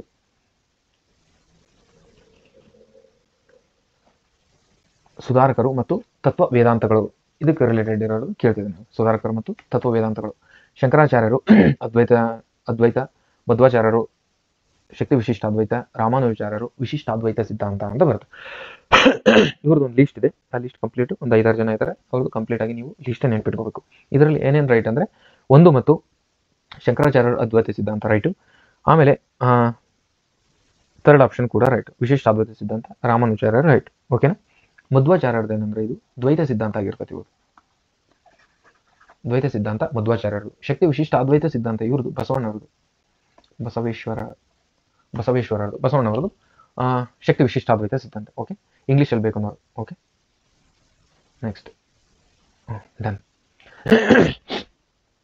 ಕದನಗಳು ಮತ್ತು ವರ್ಷಗಳು. ಹಿಸ್ಟ್ರಿ. ಕದನಗಳು ಮತ್ತು ವರ್ಷಗಳು. 2ನೇ ಪಾಣಿಪತ್ ಕದನ, ಚೌಸಾ ಕದನ, ಚಾಂದೇರಿ ಕದನ, ಕನೌಜ್ ಕದನ. ಇಯರ್ ಕೊಟ್ಟಿದ್ದಾನೆ 1539, 1540, 1556, 1528, 1526. ಎಲ್ಲದು 15 ಕೊಟ್ಟಿದ್ದಾನೆ. ಓಕೆನಾ. ನಿಮ್ಗೆ ಕನ್ಫ್ಯೂಸ್ ಆಗ್ಬೇಕಂತಾನೆ ಅದೇ ಇಯರಲ್ಲಿ ನಡೆದ್ರವನ್ನ ಕಂಪ್ಲೀಟ್ ಆಗಿ ಕೊಟ್ಟಿದ್ದಾನೆ. ಆನ್ಸರ್ ಮಾಡ್ರಿ, ಹೇಳ್ತೇನೆ ಇವಾಗ. 4th ಆಪ್ಷನ್ ರೈಟ್ ಆನ್ಸರ್ ಇದಕ್ಕೆ. 2ನೇ ಪಾಣಿಪತ್ ಕದನ ಯಾವಾಗ ನಡೀತದೆ ಅಂದರೆ 1556ರಲ್ಲಿ 2ನೇ ಪಾಣಿಪತ್ ಕದನ ನಡೆದಿದೆ. ಚೌಸಾ ಕದನ 1539, ಚಾಂದೇರಿ ಕದನ 1528, ಕನೌಜ್ ಕದನ 1540ರಲ್ಲಿ ನಡೀತದೆ. ಓಕೆ. 2ನೇ ಪಾಣಿಪತ್ ಕದನ ಇದು ಅಕ್ಬರ್ ಮತ್ತು ಹೇಮು ಮಧ್ಯೆ ನಡೀತದೆ. ನಡೆದು 2ನೇ ಪಾಣಿಪತ್ ಕದನ. ಓಕೆ. ಮೊದಲ ಪಾಣಿಪತ್ ಕದನ 1526 ಐತಲ್ವಾ, ಇದು ಮೊದಲ ಪಾಣಿಪತ್. ಇದು ಮೊದಲ ಪಾಣಿಪತ್ ಕದನ ನಡೆದು 1526ರಲ್ಲಿ. ಓಕೆನಾ. ಪಾಣಿಪತ್ ಕದನದ ಬೇಕಾದ್ರೆ ಒಂದು ಸೆಕೆಂಡ್ ಹೇಳೋದಾದ್ರೆ ಮೊದಲ ಪಾಣಿಪತ್ ಕದನ ಯಾವಾಗ ನಡೀತೈತೆ ಅಂದ್ರೆ 1526. ಯಾರ್ಯಾರ ಮಧ್ಯೆ? ಬಾಬರ್ ಮತ್ತು ಇಬ್ರಾಹಿಂ ಲೋಧಿ. 2ನೇ ಪಾಣಿಪತ್ ಕದನ 1556. ಯಾರ್ಯಾರ ಮಧ್ಯೆ ನಡೆಯುತ್ತೆ? ಅಕ್ಬರ್ ಮತ್ತು ಹೇಮು. ನೆಕ್ಸ್ಟ್ 3ನೇ ಪಾಣಿಪತ್ ಕದನ ಮೂರನೇ ಪಾಣಿಪತ್ ಕದನ 1761. ಯಾರ್ಯಾರ ಮಧ್ಯೆ ನಡೆಯುತ್ತೆ? ಬಾಲಾಜಿ ಮತ್ತು ಮಹಮ್ಮದ್ ಅಬ್ದಾಲಿ. ಬಾಲಾಜಿ ಮತ್ತು ಮಹಮ್ಮದ್ ಅಬ್ದಾಲಿ ಅವ್ರ ಮಧ್ಯೆ ನಡೀತೈತಿ. ಓಕೆನಾ? ಸ್ವಲ್ಪ ಬ್ರೀಫ್ ಆಗಿ ಎಕ್ಸ್ಪ್ಲೇನ್ ಮಾಡ್ತೀನಿ. ನೆಕ್ಸ್ಟ್ ಕ್ವಶನ್, ಕೆಳಕಂಡ ಜೋಡಿಗಳಲ್ಲಿ ಸರಿಯಾಗಿ ಹೊಂದಿಕೆಯಾಗಿರುತ್ತದೆ, ಯಾವುದು ಹೊಂದಿಕೆ ಆಗಿದೆ ಅಂತ ಕೇಳಿದ್ದೇನೆ. ಕವಿಗಳು ಕೊಟ್ಟಿದ್ದಾರೆ, ಒಂದ್ ಕಡೆ ಗ್ರಂಥಗಳು ಕೊಟ್ಟಿದ್ದಾರೆ. ಗುಲ್ಬದನ್ ಬೇಗಂ, ಹುಮಾಯೂನ್ ನಾಮ, ನಿಜಾಮುದ್ದೀನ್ ಅಹಮದ್, ಮಾಸಿರ್ ಎ ಅಲಂಗರಿ, ಅಬ್ದುಲ್ ಫಜಲ್, ಐನ್ ಇ ಅಕ್ಬರಿ, ಬದ್ದನಿ, ತುಜಿಕ್ ಐ ಜಹಾಂಗೀರ್ ಇವರು ಕೃತಿಗಳು ಮತ್ತು ವಿದ್ವಾಂಸರು ಸರಿಯಾಗಿ ಯಾವ ಹೊಂದಿಕೆ ಆಗಿವೆ ಅಂತ ಕೊಟ್ಟಿದ್ದಾನೆ. ಓಕೆನಾ? ಇದಕ್ಕೆ ಆಪ್ಷನ್ ಏನಂದ್ರೆ 1 ಮತ್ತು 2 ಕೊಟ್ಟಿದ್ದಾನೆ. 2 ಮತ್ತು 3 ರೈಟ್ ಇರೋದು ಯಾವುದು? 1 ಮತ್ತು 3 ರೈಟ್. ಗುಲ್ಬದನ್ ಬೇಗಂ, ಹುಮಾಯೂನ್ ನಾಮ, ನೆಕ್ಸ್ಟ್ ಅಬ್ದುಲ್ ಫಜಾಲ್, ಇದು ಐನ್ ಇ ಅಕ್ಬರಿ ಇವರು ಬರೆದಾರೆ. ಓಕೆ, ನೆಕ್ಸ್ಟ್ ಕ್ವಶನ್ 40ನೇ ಕ್ವಶನ್ ಏನು ಕೇಳಿದಾನೆ? ದೊಡ್ಡ ಕ್ವಶನ್ ಇದೆ, ಜೂಮ್ ಔಟ್ ಮಾಡ್ತೇನೆ. ಒಂದು ಪೇಜ್ ಫುಲ್ ಇದೆ ಇದು ಕ್ವಶನ್.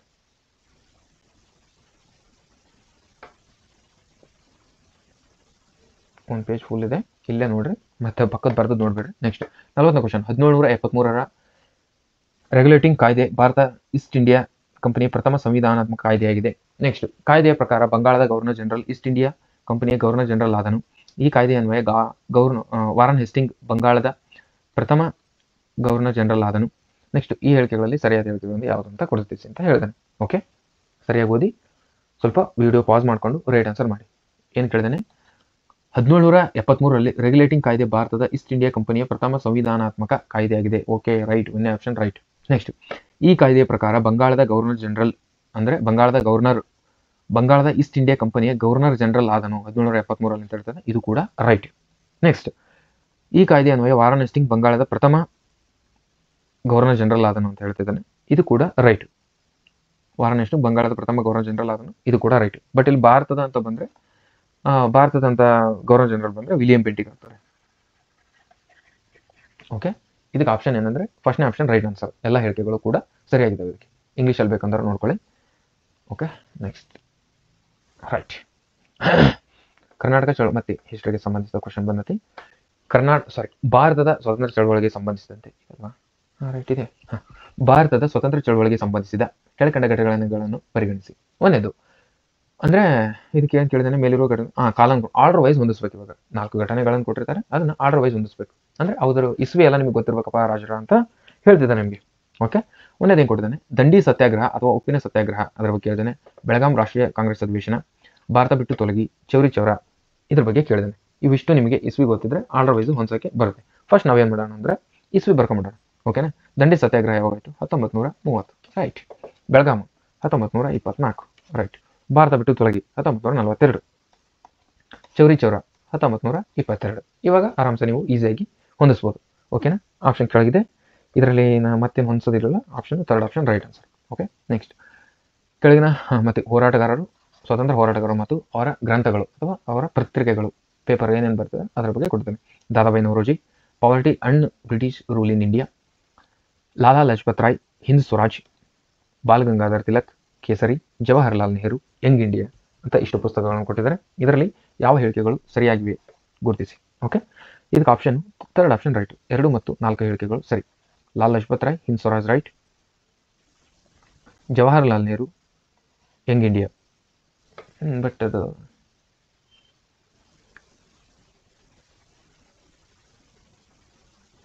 ಇದೇನೋ ರಾಂಗ್ ಆಗಿದೆ.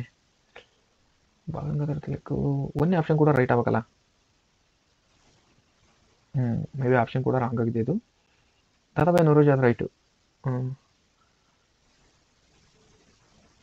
ಇದ್ರಲ್ಲಿ ಏನೋ ಸ್ವಲ್ಪ ಪ್ರಾಬ್ಲಮ್ ಆಗಿದೆ ಅದು. ಓಕೆ, ನೆಕ್ಸ್ಟ್ ಇಲ್ಲ, ಆಪ್ಷನ್ನೇ ರಾಂಗ್ ಕೊಟ್ಟಿದ್ದಾನೆ. 3 ಹೇಳಿಕೆಗಳು ರೈಟ್ ಆ ಥರ ತಗೊಳ್ಬೇಕಿತ್ತು. ಓಕೆ, ನೆಕ್ಸ್ಟ್ ಭಾರತ ಸರ್ಕಾರವು ರಾಷ್ಟ್ರೀಯ ವಾಯುಗುಣ ಬದಲಾವಣೆ ನೀತಿಯ ಆಧಾರದ ಭಾಗವಾಗಿ 2030ನೇ ವರ್ಷದಲ್ಲಿ ಸಾಮರ್ಥ್ಯದ ಸ್ಥಾಪಿತ ನವೀಕರಿಸಬಹುದಾದ ಶಕ್ತಿಯನ್ನು ಹೆಚ್ಚಿಸುವುದಕ್ಕೆ ಇದರ ಉದ್ದೇಶವಾಗಿದೆ. ಇದಕ್ಕೆ 350 ಗಿಗಾವ್ಯಾಟ್. ಇದು ಎಕ್ಸಾಕ್ಟ್ ಗೊತ್ತಿದ್ರೆ ಮಾತ್ರ ಆನ್ಸರ್ ಮಾಡೋಕ್ಕಾಗುತ್ತೆ. ಒಂದ್ಸರಿ ಕಾಪಿ ಪೇಸ್ಟ್ ಆದರೆ ನೋಡ್ಕೊಳ್ಳಿ. ಭಾರತ ಸರ್ಕಾರದ ರಾಷ್ಟ್ರೀಯ ವಾಯುಗುಣ ಬದಲಾವಣೆ ನೀತಿಯ ಆಧಾರದ ಭಾಗವಾಗಿ 2030ನೇ ವರ್ಷದಿಂದ ಈ ಸಾಮರ್ಥ್ಯದ ಸ್ಥಾಪಿತ ನವೀಕರಿಸಬಹುದಾದ ಶಕ್ತಿಯನ್ನು ಹೆಚ್ಚಿಸುವುದಕ್ಕೆ ಉದ್ದೇಶಿಸಲಾಗಿದೆ 350 ಗಿಗಾವ್ಯಾಟ್. ಕೆಳಗಿನ ಯಾವ ಭಾರತ ಸರ್ಕಾರದ ವಾಯುಗುಣ ಮಹಾಯೋಜನೆ ಅಡಿಯಲ್ಲಿ 8 ಮಿಷನ್ಗಳನ್ನು ಭರಿಸುವುದಿಲ್ಲ ಅಂತ ಕೊಟ್ಟಿದ್ದಾನೆ. ತಡ್ರಪ್ಪ, ಸ್ವಲ್ಪ ಇಂಗ್ಲೀಷಲ್ಲಿ ನೋಡ್ತೀನಿ, ಇದಕ್ಕೆ ಅರ್ಥ ಆಗೋದು. Which of the following is not covered 8 missions under the climate action plan government of India ಅಂತ ಕೇಳ್ತಾನೆ. ಇದಕ್ಕೆ ಆಪ್ಷನ್ ಏನಂದರೆ ಆಪ್ಷನ್ ಕೊಟ್ಟಿದ್ದಾನೆ ಸೌರ ವಿದ್ಯುತ್, ಶಕ್ತಿ ಪರಿವರ್ತನಾ ತ್ಯಾಜ್ಯ, ಅರಣ್ಯೀಕರಣ, ನ್ಯೂಕ್ಲಿಯರ್ ಶಕ್ತಿ ಅಂತ ಕೊಡ್ತಾನೆ. ಇದಕ್ಕೆ ರೈಟ್ ಆನ್ಸರ್ ನ್ಯೂಕ್ಲಿಯರ್ ಶಕ್ತಿ, ಫೋರ್ತ್ ಆಪ್ಷನ್ ರೈಟ್. ನೆಕ್ಸ್ಟ್ ಪಟ್ಟಿ 1 ಮತ್ತು ಪಟ್ಟಿ 2 ಅಂತ ಕೊಟ್ಟಿದ್ದಾನೆ. ಓಜೋನ್ ರಂಧ್ರ, ಹಸಿರುಮನೆ ಪರಿಣಾಮ, ಸ್ವಾಭಾವಿಕ ಸುಸ್ಥಿರ ಅಭಿವೃದ್ಧಿ ಅಂತ ಕೊಟ್ಟಿದ್ದಾನೆ. ಇದರಲ್ಲಿ ಸುನಾಮಿ, ಯುವಿ ಕಿರಣ, ಮೀಥೇನು, ಪರಿಸರ ಮತ್ತು ಪರಿಸರ ಕೇಂದ್ರಿತ ಅಂತ ಕೊಡ್ತಾನೆ. ಓಜೋನ್ ರಂಧ್ರ ಯಾವುದರಿಂದ ಆಗುತ್ತೆ? ಯುವಿ ಕಿರಣದಿಂದ ಆಗುತ್ತೆ. ಅಂದರೆ ಒಂದನೇದು ಬಿ ಬಿ ಒಂದರಲ್ಲೇ ಇದೆ ಅಂದರೆ ಒಂದೇ ಆಪ್ಷನ್ ರೈಟ್. ನೆಕ್ಸ್ಟ್ ಹಂಗೆ ಬಿಡಬಾರ್ದು. ಓಕೆ, ಮುಂದೆ ನೋಡಬೇಕು. ಹಸಿರುಮನೆ ಪರಿಣಾಮ ಎಕ್ಸಾಮಲ್ಲಿ ಮುಂದೆ ನೋಡಬಾರ್ದು. ಒಂದೇದು ಬಿ ಆಯ್ತಾ, ಓಕೆ ಒಂದೇದು ಬಿ ಹಾಕಿ ಹೋಗ್ಬಿಡ್ಬೇಕು. ಎಕ್ಸಾಮಲ್ಲಿ ಬಿಡಬಾರ್ದು, ಬಟ್ ಪೇಪರ್ ಅನಾಲಿಸಿಸ್ ಮಾಡುವಾಗ ನೋಡ್ಕೊಳ್ಳಿ. ಓಕೆ, ಹಸಿರುಮನೆ ಪರಿಣಾಮ ಎರಡನೇದು ಹಸಿರುಮನೆ ಪರಿಣಾಮ ಅಂತ ಇದೆ. ಇದು ಸಿ ಮೀಥೇನ್, ಇದು ಸ್ವಾಭಾವಿಕ ಅಂತ ಕೊಟ್ಟಿದ್ದಾನೆ. ಸ್ವಾಭಾವಿಕ ಅಂದರೆ ಇಂಗ್ಲೀಷಲ್ಲಿ ಕೊಟ್ಟಿದ್ದಾನೆ ನೋಡ್ತೀನಿ, ನ್ಯಾಚುರಲ್ ಅಂತ ಕೊಡ್ತಾನೆ. ರೈಟ್ ಸ್ವಾಭಾವಿಕ ಅಂತ ಕೊಡ್ತಾನೆ. ಇದಕ್ಕೆ ಸುನಾಮಿ, ನ್ಯಾಚುರಲ್ ಆಗಿ ಬರೋದು ಸುನಾಮಿ, ಸುಸ್ಥಿರ ಅಭಿವೃದ್ಧಿ, ಪರಿಸರ ಕೇಂದ್ರೀಕೃತ, ಇದು ಫೋರ್ತ್ ಆಪ್ಷನ್ ರೈಟ್. ಓಕೆ, ಇಂಗ್ಲೀಷಲ್ಲಿ ಬೇಕಂದ್ರೆ ಸ್ವಲ್ಪ ಓಕೆ ನಾನು ಹಂಗೆ ಜಸ್ಟ್ ತೋರಿಸಿ ಹೋಗ್ತಿರ್ತೀನಿ, ಅದು ನೀವು ಪಾಸ್ ಮಾಡ್ಕೊಂಡು ಓದಬೇಕು, ಇಲ್ಲಾಂದರೆ ಅದೇ ಭಾಳ ಹೊತ್ತಾಗುತ್ತೆ. ಓಕೆ, ನೆಕ್ಸ್ಟ್ ಕೆಳಗಿನ ಹೇಳಿಕೆಗಳನ್ನು ಪರಿಗಣಿಸಿ. ಸುಸ್ಥಿರ ಅಭಿವೃದ್ಧಿ ಮಾನವ ಸಮಾಜದ ಯೋಗಕ್ಷೇಮಕ್ಕೆ ಮಹತ್ವವಾಗಿದೆ. ಪರಿಸರಾತ್ಮಕವಾದ ದೃಢ ನೀತಿಗಳು ಪರಿಸರಕ್ಕೆ ನಷ್ಟವಲ್ಲ ಅಥವಾ ಸ್ವಾಭಾವಿಕ ಸಂಪನ್ಮೂಲಗಳು ಬರಿದು ಮಾಡುತ್ತದೆ.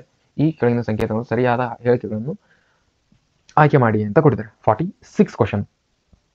ಇದಕ್ಕೆ ಆನ್ಸರ್ ಏನಂದರೆ ಎ ಮತ್ತು ಆರ್ ಸರಿಯಾಗಿದೆ, ಆದರೆ ಎಗೆ